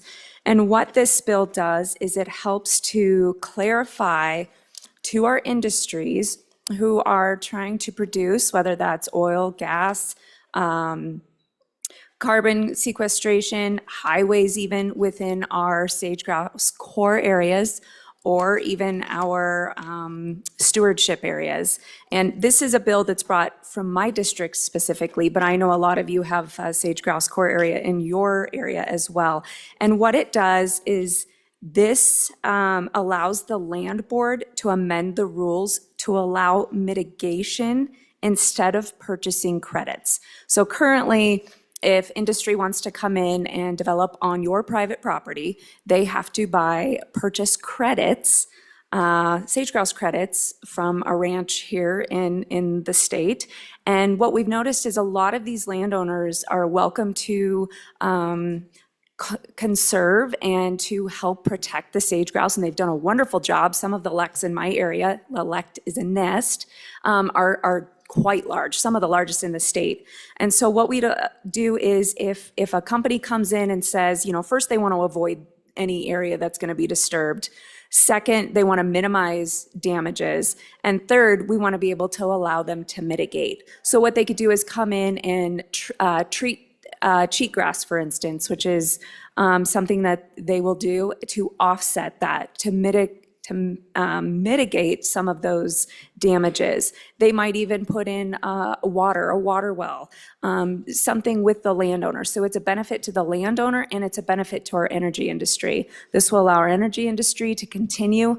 Some of you have worked with when there's bird stipulations, but it also protects our landowners as well. And it's a good It's kind of a deregulation bill from where it was. So allows our land board to amend the rules. And if there's, I'll stand for any questions. Representative Wharf? Thank you, Mr. Chair. I also rise in support of this bill. This is a great opportunity to allow more tools in the toolbox or more arrows in the quiver, and that's what this is all about. It's about protecting a particular species, the sage grouse, very near and dear to our state. And I think our state's very critical to the protection of this species. So this just is a great toolbox. I urge the body's support. Ask that you would vote this forward. Thank you.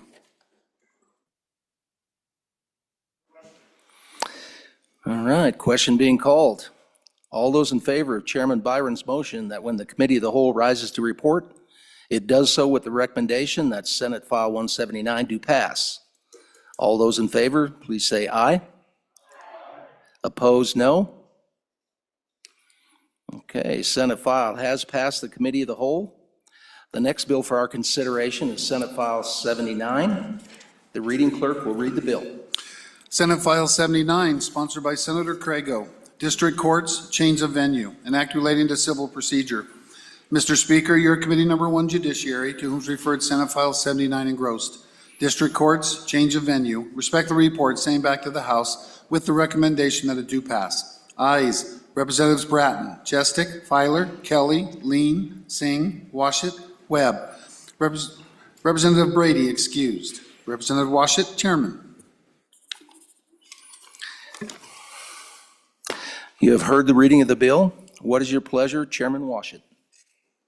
Thank you, Mr. Chairman. I move that when committee of the whole rises to report, it do so with the recommendation that Senate File 79 do pass. And I will explain the bill and maybe get backed up by the good representative from County 2 if I need. So this bill deals with the change of venue in civil litigation. Venue meaning the place where the case is heard, which court it's heard. It's fairly complicated rules about which court you have to file your case in and which county and so forth. And with more and more of our litigants representing themselves without the assistance of legal counsel, we frequently see cases being filed in the wrong venue. And sometimes even with attorneys, we'll see cases filed in the wrong venue. Presently, the solution to that is to dismiss the case and force the refiling of the case in the correct venue. The result of that is that you have to start all over again. And if you were up against the clock on a statute of limitations in filing your case, you may run out of time. So what this bill allows is for the court to transfer the case to the appropriate court of jurisdiction. And it contains a savings clause which allows the original filing date to endure with the transfer of the case to a different court. And lastly, the bill allows for rulemaking authority to be taken care of by the judicial branch. That's the bill in a nutshell. If you have any questions, I'd be glad to answer. Question being called. All those in favor of Chairman Washit's motion that when the committee of the whole rises to report, it does so with the recommendation that Senate File 79 do pass. All those in favor, please say aye. Opposed, no. All right, Senate File 79 has passed the committee of the whole. The next bill for our consideration is Senate File 39. The reading clerk will read the bill. Senate File 39, sponsored by Senator Olson. Automatic transfer of automobile title upon death, an act relating to motor vehicles. Mr. Speaker, your Committee Number 2 Appropriations, to whom is referred Senate File 39 engrossed, automatic transfer of automobile title upon death. Respect the report, same back to the House, with the recommendation that do pass with the following amendments. Ayes, Representatives Alaman, Angelos, Baer, Haroldson, Pendergraft, Sherwood, Smith. Representative Baer, Chairman. All right, you have heard the reading of the bill. What is your pleasure, Chairman Baer? Thank you, Mr. Chairman. I move that when the Committee of the Whole rises to report, it do so with the recommendation that Senate File 39 do pass, and I further move the adoption of the Standing Committee Amendment. On the Standing Committee Amendment, I will ask the good appropriator from this county and the county just north of here to give the explanation, and then we'll turn the explanation of the bill over to the good representative from the eastern side of this county here, the city.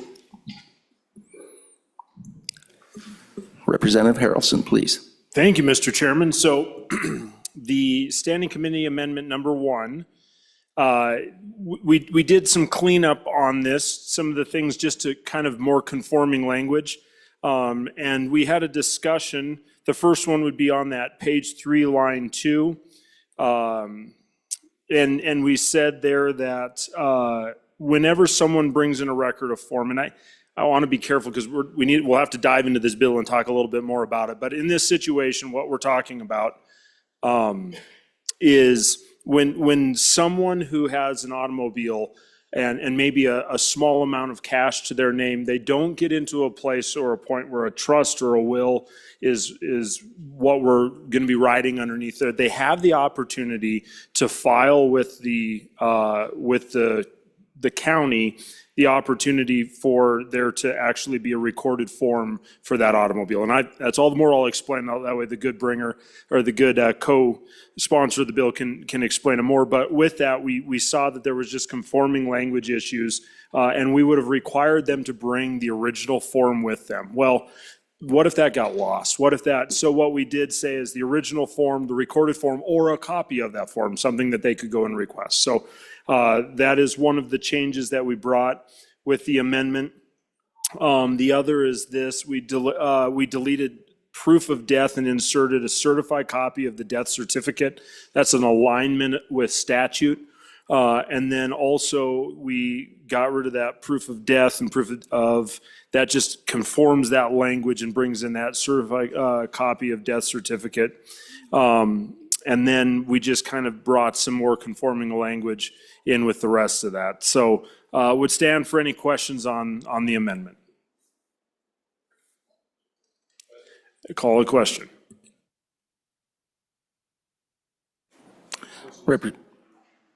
Representative Singh? Oh. Question being called. All those in favor of Standing Committee Amendment number 1, please say aye.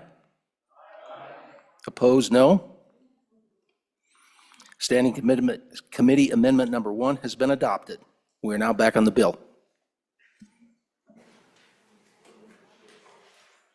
Representative Singh, please. Thank you, Mr. Chairman. So, folks, I don't want to bore anyone to death with this one, but so this bill, it is a straightforward bill concerning the ownership of any motor vehicle upon death, that someone would be able to, if they were to pass away, that they would be able to automatically transfer their property without having to go through any of the legalese, the extra additional government paperwork required to transfer that property. And so this bill, its intention here is to streamline business that we do unfortunately have to interact with the government with.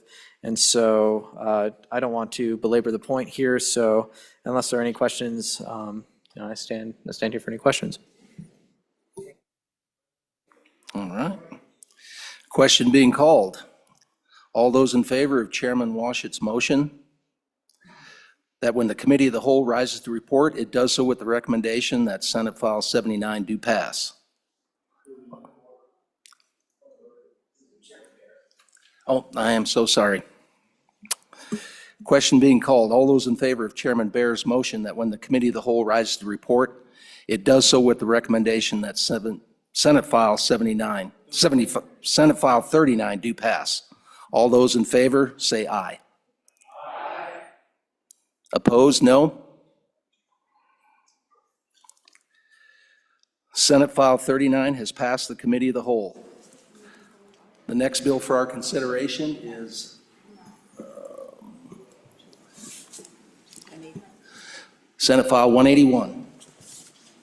The reading clerk will read the bill. Senate File 181, sponsored by Senator Crago, Eminent Domain Energy Collection Systems 2, an act relating to eminent domain. Mr. Speaker, your committee number 5, Agriculture, State and Public Lands and Water Resources, to whom is referred Senate File 181 engrossed, Eminent Domain Energy Collection Systems 2, respectfully report same back to the House with the recommendation that it do pass. Ayes, Representatives Banks, Davis, Eklund, Johnson, Ottman, Provenza, Schmid, Strzok, Winter. Representative Winter, Chairman.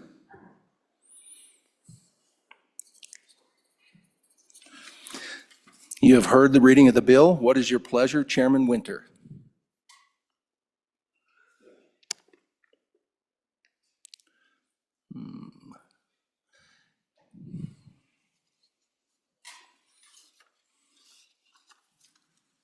Yes, thank you, Mr. Chairman.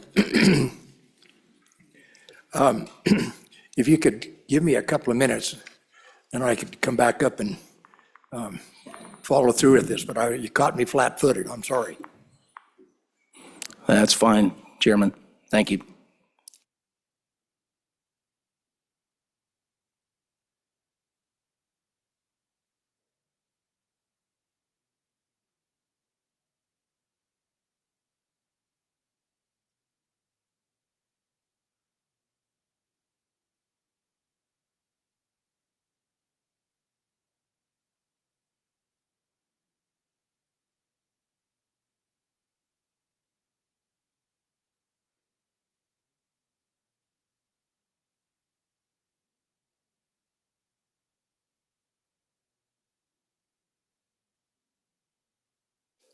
Yeah, sorry, Mr. Chairman. I'll try to do better. Chairman Winter, please proceed. I move that when the Committee of the Whole rises to report, it do so with the recommendation that Bill number 181 do pass.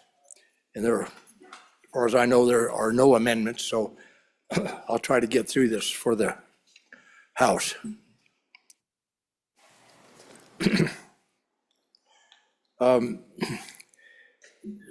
This bill is, we kicked this thing around all summer, and I think we've got something that will work for these private landowners who are faced with eminent domain situations on where these power lines they're trying to put through for collecting energy.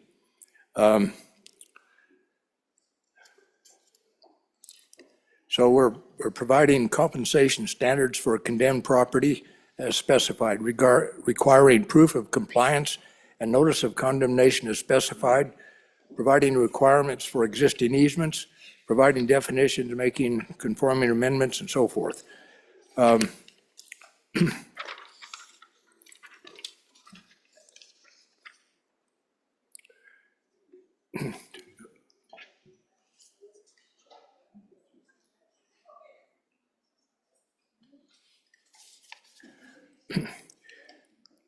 The goal for this bill was to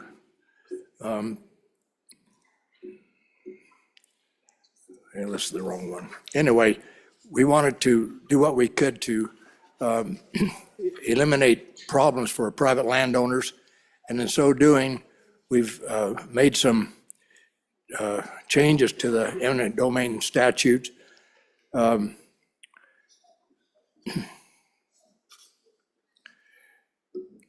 So any person authorized to do business in this state may appropriate by condemnation a way of necessity over, across, or on so much of the land for real property of others as necessary for the erection, placement, or expansion of an energy collector system. But in so doing, we talked about originally trying to get 85% of the folks that might be involved in this whole deal to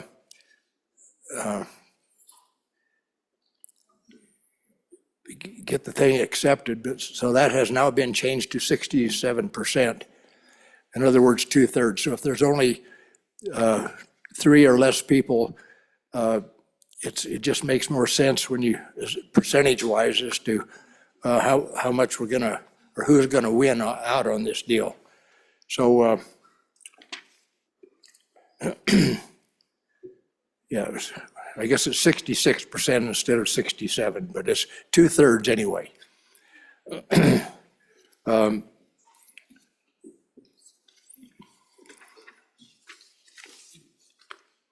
So, a commercial facility generating electricity shall not use an existing easement, agreement, or order granting an easement to the condemner to place additional energy collector systems associated with a commercial facility generating electricity without first complying with this section unless the existing easement authorizes initial or additional energy collector systems, if it contemplates a method by which an easement can be enlarged or amended, or authorize the parties to renegotiate the easement.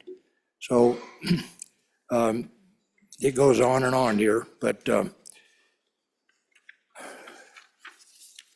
hopefully you'll understand it when we get done. So any order granting an easement to a condemner under this section shall include clauses relating to liability of the parties for potential damages arising from activities occurring on the condemned property and reclamation requirements pertaining to the condemner's use of the property. So a public utility that has been granted a certificate of public convenience and necessity this will not apply to them. And it will not apply also to any energy collector system associated with a commercial facility generating electricity that began serving load or that began exporting energy from Wyoming before July 1st, 2025.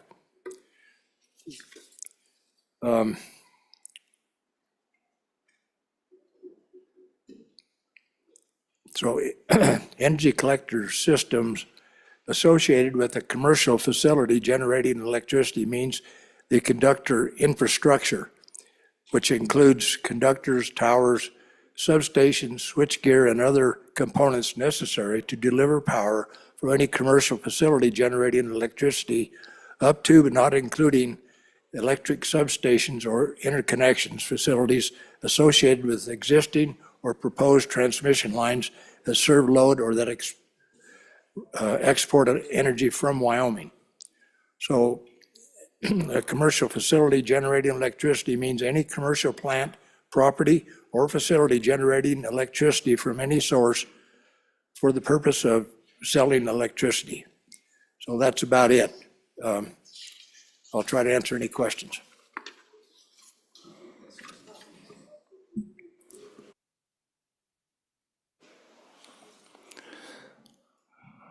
Representative Johnson, please. Yes, thank you, Mr. Chairman. I would like to speak against this bill. The easiest way I know of to explain property rights is when you have 2 wolves and 1 lamb voting on what's for dinner. If we invite more wolves here, that lamb is still going to be dinner. And that's what this bill does. I say vote no. Thank you.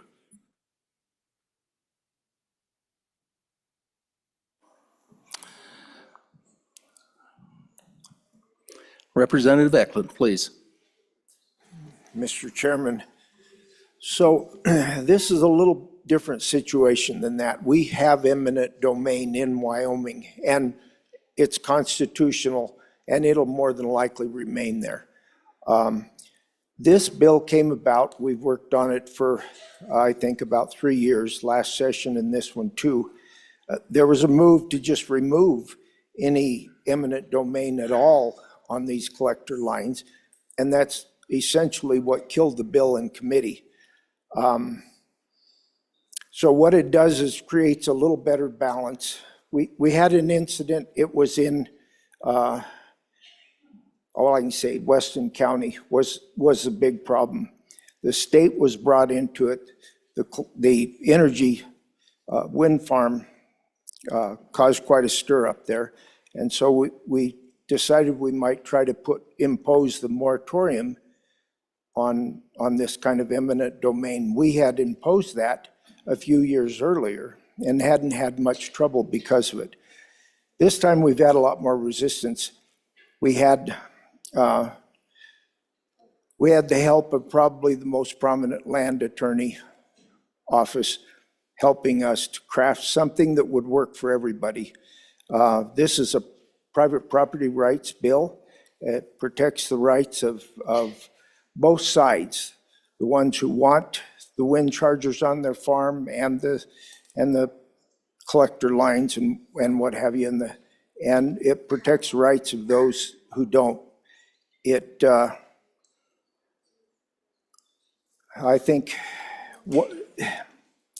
essentially you can't have one person keeping a project from going forward, and that can happen without eminent domain. So this one had, I think it was 3 or 66% of the people. Previously, you could just go into a condemnation process and if you wanted to do that, and it's not done very much, you could do that. But this was to try to balance the rights of property owners as well as the energy that needs to be delivered.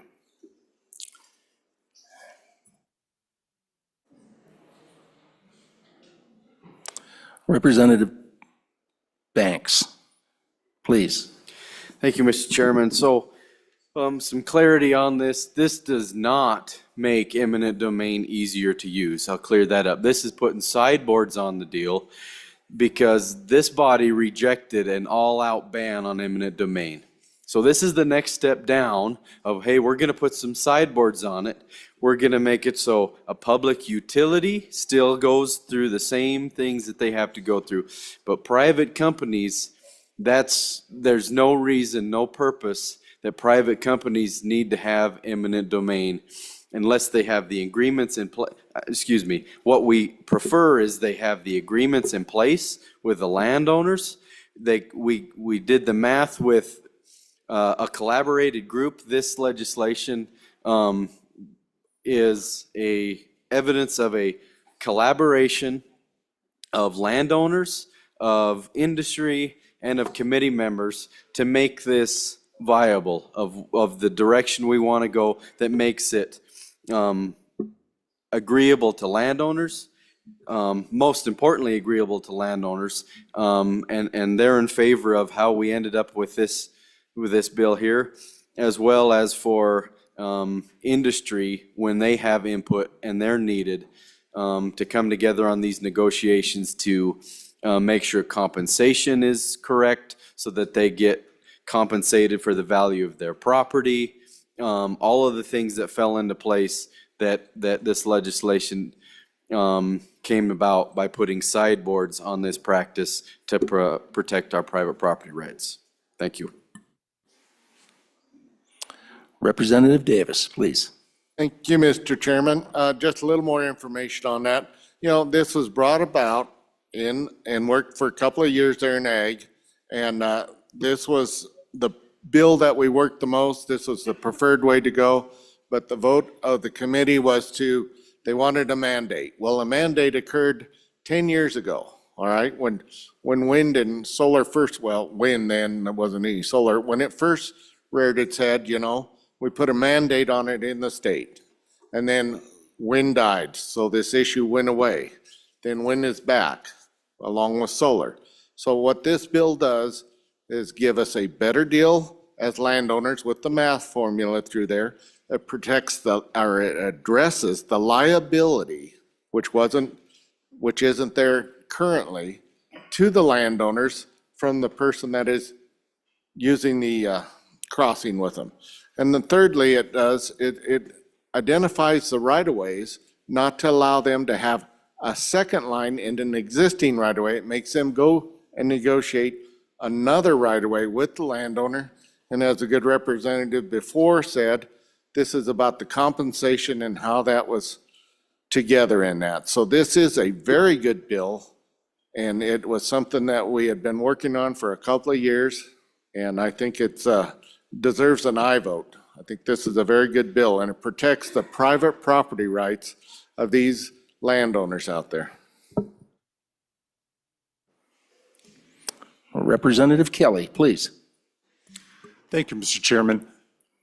As far as this bill goes, I don't think it goes far enough. I'm not a fan of eminent domain use or abuse. I published, researched, and written on it. I thought this chamber dropped the ball earlier when we had a House bill with a similar topic. However, that being said, I believe this is a step in the correct direction to protect property rights a little bit more, although I don't believe enough, but I'm an aye on the bill.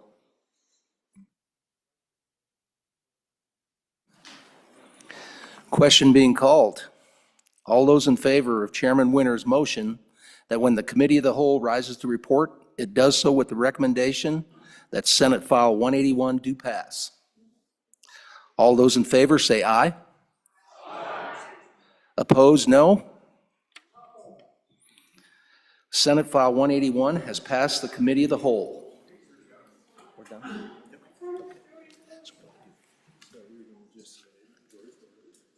I'm sorry? Did you say majority floor leader? Mr. Majority Floor Leader. Thank you, Mr. Chairman. I move that the Committee of the Whole rise and report.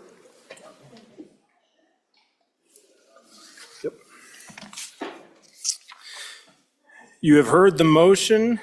All those in favor, please say aye. Opposed, no. And the motion carries.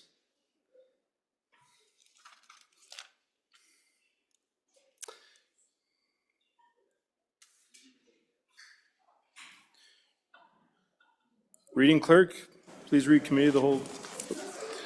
Mr. Speaker, your Committee of the Whole, having had under consideration bills on general file, begs leave to report as follows. Senate File 119, do pass amended. Senate File 110, do pass. Senate File 137, do pass. Senate File 98, do pass amended. Senate File 195, do pass amended. Senate File 127, do pass amended. Senate File 7, do pass. Senate File 8, do pass. Senate File 179, do pass. Senate File 79, do pass. Senate File 39, do pass amended. Senate File 181, do pass. Representative Schmid, Chairman.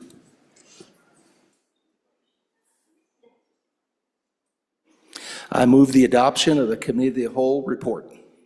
You have heard the motion. All those in favor, please say aye. Opposed, no. That motion carries. Congratulations. Representative Smith.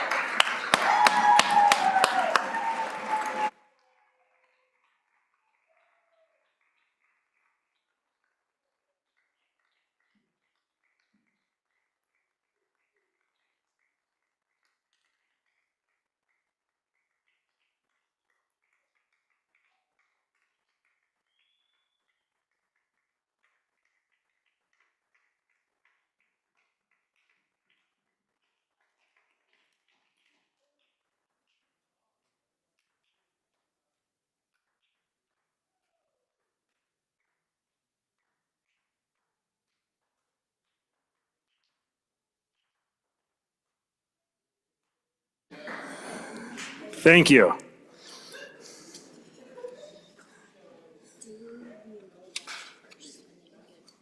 Okay. Is there a script for enrolled act? Getting a script, guys. 1 second. Thank you.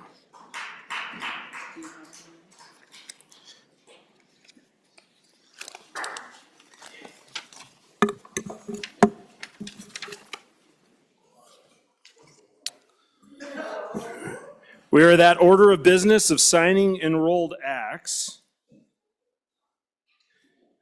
We are on Enrolled Act number 23, originally House Bill 38. Reading clerk, would please read the Enrolled Act. House Enrolled Act 23, being original House Bill 38, an act relating to ad valorem taxation, amending how penalties collected for failure to file specified tax statements are paid and credited, and providing for an effective date, being enacted by the legislature of the state of Wyoming. I'm now signing Enrolled Act number 23, originally House Bill number 38.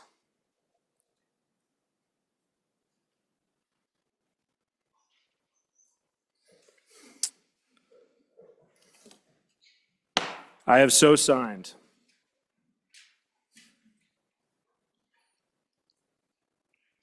We're good? Okay, we're moving on to concurrences.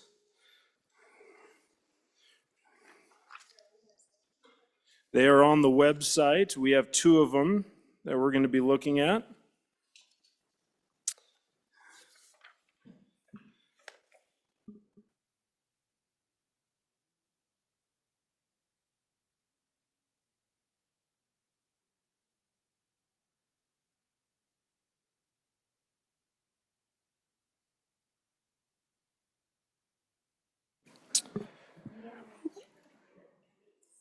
We are at that order of business of request to concur with Senate amendments to House bills.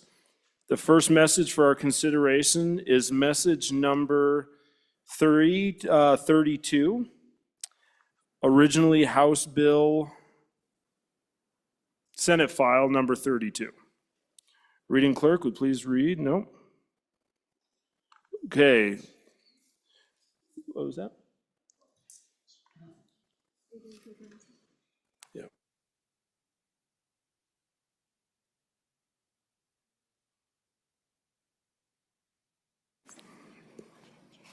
Okay. So, sorry guys, I'm going to back up. We are at that order of business of request to concur with Senate amendments to House bills. The first message for our consideration is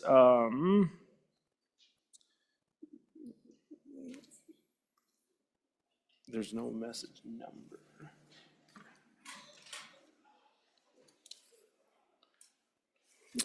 We are on message number 338, originally House Bill number 264. Chairman Bear. Thank you, Mr. Speaker Pro Tem. Ladies and gentlemen, well, first of all, Mr. Speaker Pro Tem, I move message number 338 and ask for the body's favorable consideration. Ladies and gentlemen, the body down the hall made a few amendments, basically struck out some of the provisions we had in here. The bringer of the bill didn't have issue with it, and I'll just kind of run you through these quickly. They basically took out the portion where we asked the Secretary of State to communicate with our elected officials, federally elected officials, and let them know that we don't support CBDC here in the state of Wyoming. That was the removal of pages 3 and 4, and there were several findings as well. One thing that is a little bit more substantial, in the original bills that passed out of this body, we said that the state would not accept CBDC as a type of payment. They struck the words accept and left the state agencies will or shall not require payment via CBDC. So we'll not require it, but we will take CBDC as a form of payment according to the bill as it sits now. So with those changes, ask for an aye vote so that we can pass this one entirely. Representative Singh.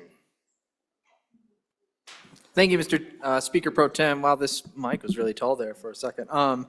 I just want to say, the changes that were presented in the Senate, I would consider them friendly to the bill. A lot of it was cleanup, and I do believe that this policy that we have in the state right now will correspond very nicely with some of the executive orders that have been coming from the East Coast over there, and so I would encourage an aye vote on this concurrence. Thank you. Any other discussion? Seeing none, we are voting on the motion to concur with Senate amendments to House Bill 264. A majority of the elected members is required. Chief Clerk will call the roll. Allemand. Andrew. Andrew. Angelos. Banks. Excused. Bear. Brady. Bratton. Brown Gary. Brown Landon. Byron. Campbell Elisa. Campbell Elisa. Excused. Campbell Kevin. Chestick. Clauston. Connolly. Davis. Eklund. Erickson. Excused? Feiler. Geringer. Guggenmoss. Haroldson. Harshman. Heiner. Heft. Jarvis. Johnson. Kelly. Knapp. Larson Lloyd, excused. Larson JT. Lawley. Lean. Locke. Lucas. McCann. Nicholas. Ottman. Pendergraft. Excused? Posey, excused. Provenza. Riggins, excused. Rodriguez Williams. Schmid. Sherwood. Singh. Smith. Storer. Strock. Stivar. Tarver. Excused? Thayer. Washut. Wasserberger. Webb. Weber. Worf. Williams. Winter. Wiley. Yin. Mr. Speaker, Excused? are there any changes? Are there any changes? Closing vote. Vote closed. 49 aye, 3 no, 10 excused. By your vote, you have voted to concur with Senate amendments to House Bill 264. The next message for our reconsideration is message number 339 on original House Bill 172. Chairman Washington. Thank you, Mr. Speaker Pro Tem. I move message number 339 and ask for your favorable consideration. This comes from House Bill 172, the repeal of gun-free zones and preemption amendments. There were a number of amendments made by our body down the hall. I've gone through the bill and all the amendments with the sponsor of the bill. He's comfortable with those, that they don't adversely affect the bill in significant ways, and he supports the idea of a favorable vote on concurrence. Just to highlight a few of these, for example, we had an exemption for licensed daycare type facilities. We also included, the Senate down the hall included an exemption for those facilities that do not require a DFS license. Then we also added an amendment requiring the firearm remain in the direct control and defined what that meant of the individual. Then in that section that dealt with schools being able to train some of their employees to carry firearms at the school, they also included the word volunteers. So it could be either an employee or a volunteer at the school who receives that training and carries at the school. Then they inserted a section on wearing and carrying of concealed weapons, and added language that no person authorized to carry a concealed weapon pursuant to this act will carry a firearm into an elementary or secondary school where the person is enrolled as a student. So if you're still in high school and you have a concealed carry permit, you are not eligible to carry that firearm into your school. Then there was an addition of public airports into the bill, which were already covered by federal restrictions, but does no harm to this bill. And then they added a definition of governmental entity. And with that, I'll stand for questions and again, ask for your aye vote. Speaker Pro Tem Haroldson. Thank you very much, Mr. Minority Floor Leader. So looking at this, guys, I definitely agree. Concurrence would be a good idea. I think that the addition of volunteer on top of employee was a good catch. Really, the policy changes that we see here really are two of them. One is opening up the non-licensed childcare facilities. And what does that mean? It means the daycare at the University of Wyoming, as well as our community colleges. This is something we fought here on the floor, but I honestly don't think, I mean, this is it. I think that I understand where they're coming from, and I think that it's not a bad choice or decision. So I think that's something that they can move forward on. The other one was, the other real change was just the conversation of the 18-year-old, 19-year-old, or 20-year-old enrolled in school with a concealed carry permit. And I understand that that could be problematic, and they put that language back in. And again, I think that I understand why they did it, and understand that logic. Don't believe it's a hill we should die on. The public airport language, honestly, I believe is covered under federal, but it's a good alignment, and it doesn't hurt anything. And then the final, the 1-39103, that subsection just helps define what a government entity is. And that was brought by our good university over the hill, saying, hey, can we just have that definition there? And I believe it just brings good clarity. It doesn't weaken it in any way, it just brings clarification. So with that, I would ask for an aye vote on concurrence. Any others? Any others? Question being called. We are voting on the motion to concur with Senate amendments to House Bill 172. Majority of the elected members is required. The chief clerk will call the roll. Elliman? Andrew? Andrew? Angelos? Banks? Excused, Bear? Brady? Bratton? Brown, Gary? Brown, Landon? Byron? Campbell, Elisa? Excused, Campbell, Kevin? Chestick? Clouston? Connolly? Davis? Eklund? Erickson, excused. Filer? Geringer? Guggenmoss? Haroldson? Harshman? Heiner? Heft? Jarvis? Johnson? Kelly? Knapp? Larson Lloyd, excused. Larson JT? Lawley? Lean? Locke? Lucas? McCann? Nicholas? Ottman?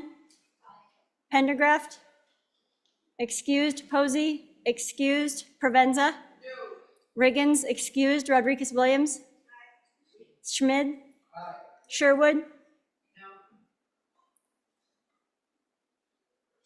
Singh? Smith? Storer? Strock? Stivar? Tarver? Excused. Thayer? Washut? Wasserberger? Webb? Weber? Weber? Worf? Williams? Winter? Wiley? Yin? Mr. Speaker. Are there any changes? Are there any changes? Closing vote. Vote closed. 47 aye, 7 no, 8 excused. I'm going to pull this piece back out here, ladies and gentlemen. By your vote, you have, when you've got 80 other things going on, you come back and just throw it right in the middle of it. It just takes a second to get your brain back around what's going on here. So, by your vote, you have voted to concur with message number 339 on House Bill 172. Okay. That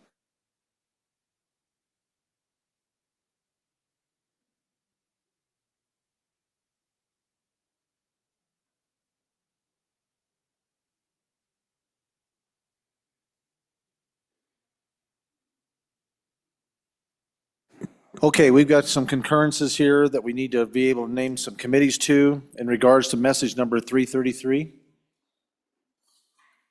Or excuse me, let's go 332. I'll get out of order here. It creates problems.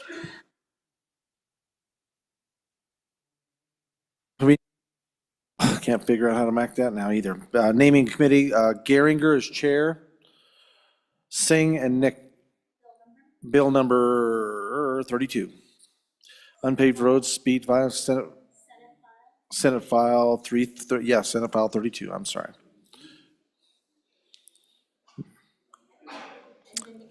And then the committee is Geringer as chair, Singh, and Nicholas.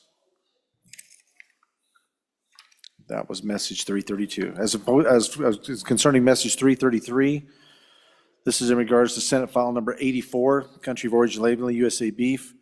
The committee will be Strzok, Kelly, and Banks as chair.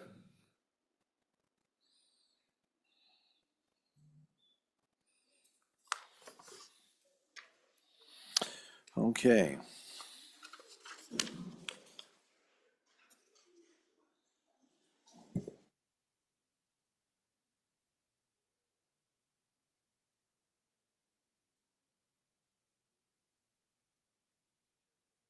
Standing committees, please. Senate File 5, sponsored by Senator Cooper, School District Vehicles, Flashing Lights Authorized, an act relating to motor vehicles. Mr. Speaker, your committee number 4, Education, to whom is referred Senate File 5, School District Vehicles, Flashing Lights Authorized. Respect the report, same back to the House with the recommendation it do pass. Ayes. Representatives Andrew, Bratton, Erickson, Guggenmoss, Kelly, Lawley, Singh, Strzok, Williams. Representative Lawley, Vice Chairman. Senate File 17, sponsored by Minerals, Carbon Dioxide Enhanced Oil Recovery Stimulus, an act relating to the administration of government. Mr. Speaker, your committee number 9, Minerals, Business and Economic Development, to whom is referred Senate File 17 engrossed, Carbon Dioxide Enhanced Oil Recovery Stimulus. Respect the report, same back to the House with the recommendation it do pass with the following amendments. Ayes. Representatives Campbell, Heiner, Knapp, Larson, Lawley, Schmid, Tarver, Weber. Excused, Representative Riggins. Representative Heiner, Chairman. Senate File 86, sponsored by Senator Larson. Alternative Teaching Certificate, an act relating to the certification of teachers. Mr. Speaker, your committee number 4, Education, to whom is referred Senate File 86 engrossed. Alternative Teaching Certificate. Respect the report, same back to the House with the recommendation it do pass. Ayes. Representatives Andrew, Bratton, Guggenmoss, Kelly, Singh, Strzok. Noes. Representatives Erickson, Lawley, Williams. Representative Lawley, Vice Chairman. Senate File 103, sponsored by Senator Steinmetz, terminating and defunding diversity, equity, and inclusion, an act relating to the administration of government. Mr. Speaker, your committee number 10, Labor, Health, and Social Services, to whom is referred Senate File 103 engrossed, terminating and defunding diversity, equity, and inclusion. Respect the report, same back to the House with the recommendation that do pass with the following amendments. Ayes. Representatives Klauston, Guggenmoss, Heft, McCann, Ottman, Rodriguez-Williams, Wasserberger. Noes. Representative Yin. Excused, Representative Stivar. Representative Rodriguez-Williams, Chairman. Senate File 154, sponsored by Senator Boner. Industrial wind and solar projects, hearing deadline, an act relating to industrial development and siting. Mr. Speaker, your committee number 9, Minerals, Business and Economic Development, to whom is referred Senate File 154, industrial wind and solar projects, hearing deadline. Respect the report, same back to the House with the recommendation do pass with the following amendments. Ayes. Representatives Campbell, Heiner, Knapp, Larson, Lawley, Schmid, Tarver, Weber. Excused, Representative Riggins. Representative Heiner, Chairman. Senate File 197, sponsored by Senator Driscoll, Wyoming Generational Investment Account 2, an act relating to the investment of state funds.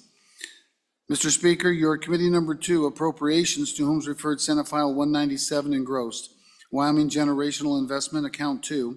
Respect the report, same back to the House with the recommendation to do pass with the following amendments. Ayes. Representatives Alaman, Angelos, Haroldson, Sherwood. Noes. Representatives Bear, Pendergraft, Smith. Representative Bear, Chairman. Thank you. Reading cleared. Messages from the Senate. Message number 331. Mr. Speaker, Senate File 77, compelled speech is not free speech. The Senate adopted the Joint Conference Committee number 1 report on the bill listed above by the vote indicated. 29, ayes 29, noes 2. Message 332. Mr. Speaker, Senate File 32, unpaved roads, speed limits amendments. The Senate failed to concur on House amendments to the bill listed above by the vote indicated. Ayes 1, noes 30. Message 333. Mr. Speaker, Senate File 84, Country of Origin Label, USA Beef. The Senate failed to concur on House amendments to the bill listed above by the vote indicated. Ayes 0, noes 31. Message 335. Mr. Speaker, the Senate did concur on House amendments to the bill listed below by the vote indicated. Senate File 64, Wyoming opposes mandatory electronic ID devices livestock. Ayes 30, noes 1. Message 336. Mr. Speaker, the bill listed below passed the Senate on third reading by the vote indicated. House Bill 38, ad valorem taxation, payment of and credit of penalties. Ayes 31. Message 337. Mr. Speaker, House Bill 42, regulation of surgical abortions. The House bill listed above passed on third reading in an amended form as follows by the vote indicated. Ayes 24, noes 7. The Senate respectfully asks the House to concur by adopting the listed amendments. Message number 338. Mr. Speaker, House Bill 264, Central Bank Digital Currencies Prohibitions. The House bill listed above passed on third reading in an amended form as follows by the vote indicated. Ayes 29, noes 2. The Senate respectfully asks the House to concur by adopting the listed amendments. Message 339. Mr. Speaker, House Bill 172, Repeal Gun-Free Zones and Preemption Amendments. The House bill listed above passed on third reading in an amended form as follows by the vote indicated. Ayes 25, noes 6. The Senate respectfully asks the House to concur by adopting the listed amendments. Message number 340. Mr. Speaker, the bill listed below failed to pass the Senate's third reading by the vote indicated. House Bill 234, Second Amendment, Financial Privacy Act Amendments. Ayes 14, noes 17. Message 341. Mr. Speaker, the Senate appointed Senate conferees to meet with the Like Committee Number 1 from the House on amendments to House Bill 199. The Senate conferees are Senator Olson, Chairman, Senator Brennan, Senator Schuler. Message 342. Mr. Speaker, the Senate appointed Senate conferees to meet with the Like Committee Number 1 from the House on amendments to Senate File 32. The Senate conferees are Senator Pappas, Chairman, Senator Kolb, Senator Rothfuss. Message 343. Mr. Speaker, the Senate appointed Senate conferees to meet with the Like Committee Number 1 from the House on amendments to Senate File 84. The Senate conferees are Senator Steinmetz, Chairman, Senator Case, Senator Kolb. Sincerely, Ellen Thompson, Senate Chief Clerk. Thank you, Reading Clerk. Chief Clerk, that clears the desk. Majority Floor Leader. Mr. Speaker, I move that the House stand in adjournment until February 24th, which is National Tortilla Chip Day, and it's also the Legislative Pink Day at Wyoming State Capitol for breast cancer awareness and prevention. We will meet at 10 a.m. on the 24th of February. Committee announcements. Any committee announcements? Representative Rodriguez-Williams, number 10, Labor Health. Thank you, Mr. Speaker. Your committee number 10 will meet Monday, February 24th at 7 a.m. And we will continue to hear, we'll meet in room 3. We'll continue to hear Senate File 125, Defining Healthcare and Protecting the People's Welfare. We'll also hear Senate File 158, Virtual Credit Cards and Network Leasing Dental Services, Senate File 187, Public Employee Retirement Plan Contributions, and if we have time, Senate File 167, Board of Chiropractic Examiners, Criminal History Records, and if necessary, we will meet after adjournment. Thank you, Representative. Chairman Bear, number 2, Probst. Thank you, Mr. Speaker. Your committee number 2, Appropriations, will not be meeting tomorrow, but will be meeting Monday, February 24th, upon noon recess in Capitol Room E301 and online to discuss Senate File 70, Investment Modernization, State Non-Permanent Funds, and Senate File 169, Engrossed Strategic Investments and Projects Account Repeal, and any re-referrals as assigned. Thank you, Chairman. Majority Leader Heiner.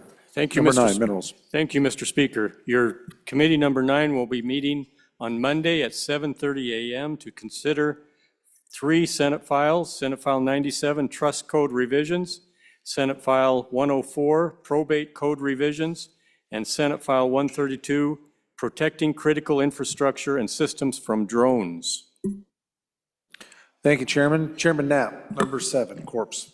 Mr. Speaker, your corporation's number 7 committee will meet Monday, February 24th upon noon recess for Senate File 55 engrossed, Senate File 59, Senate File 95, and Senate File 107 engrossed. Thank you, Chairman. Chairman Washut. Thank you, Number Mr. 1. Go ahead. Just Thank you, Mr. Speaker.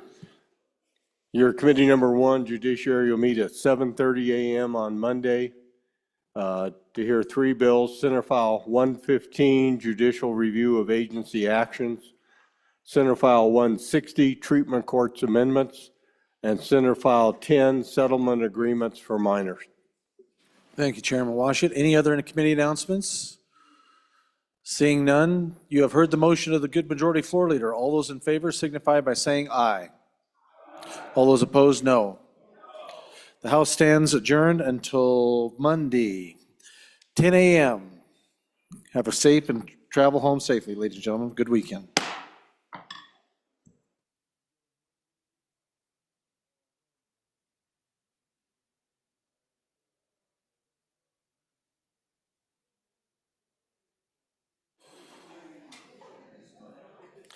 You got 7 minutes left if you want to get an interim topic in.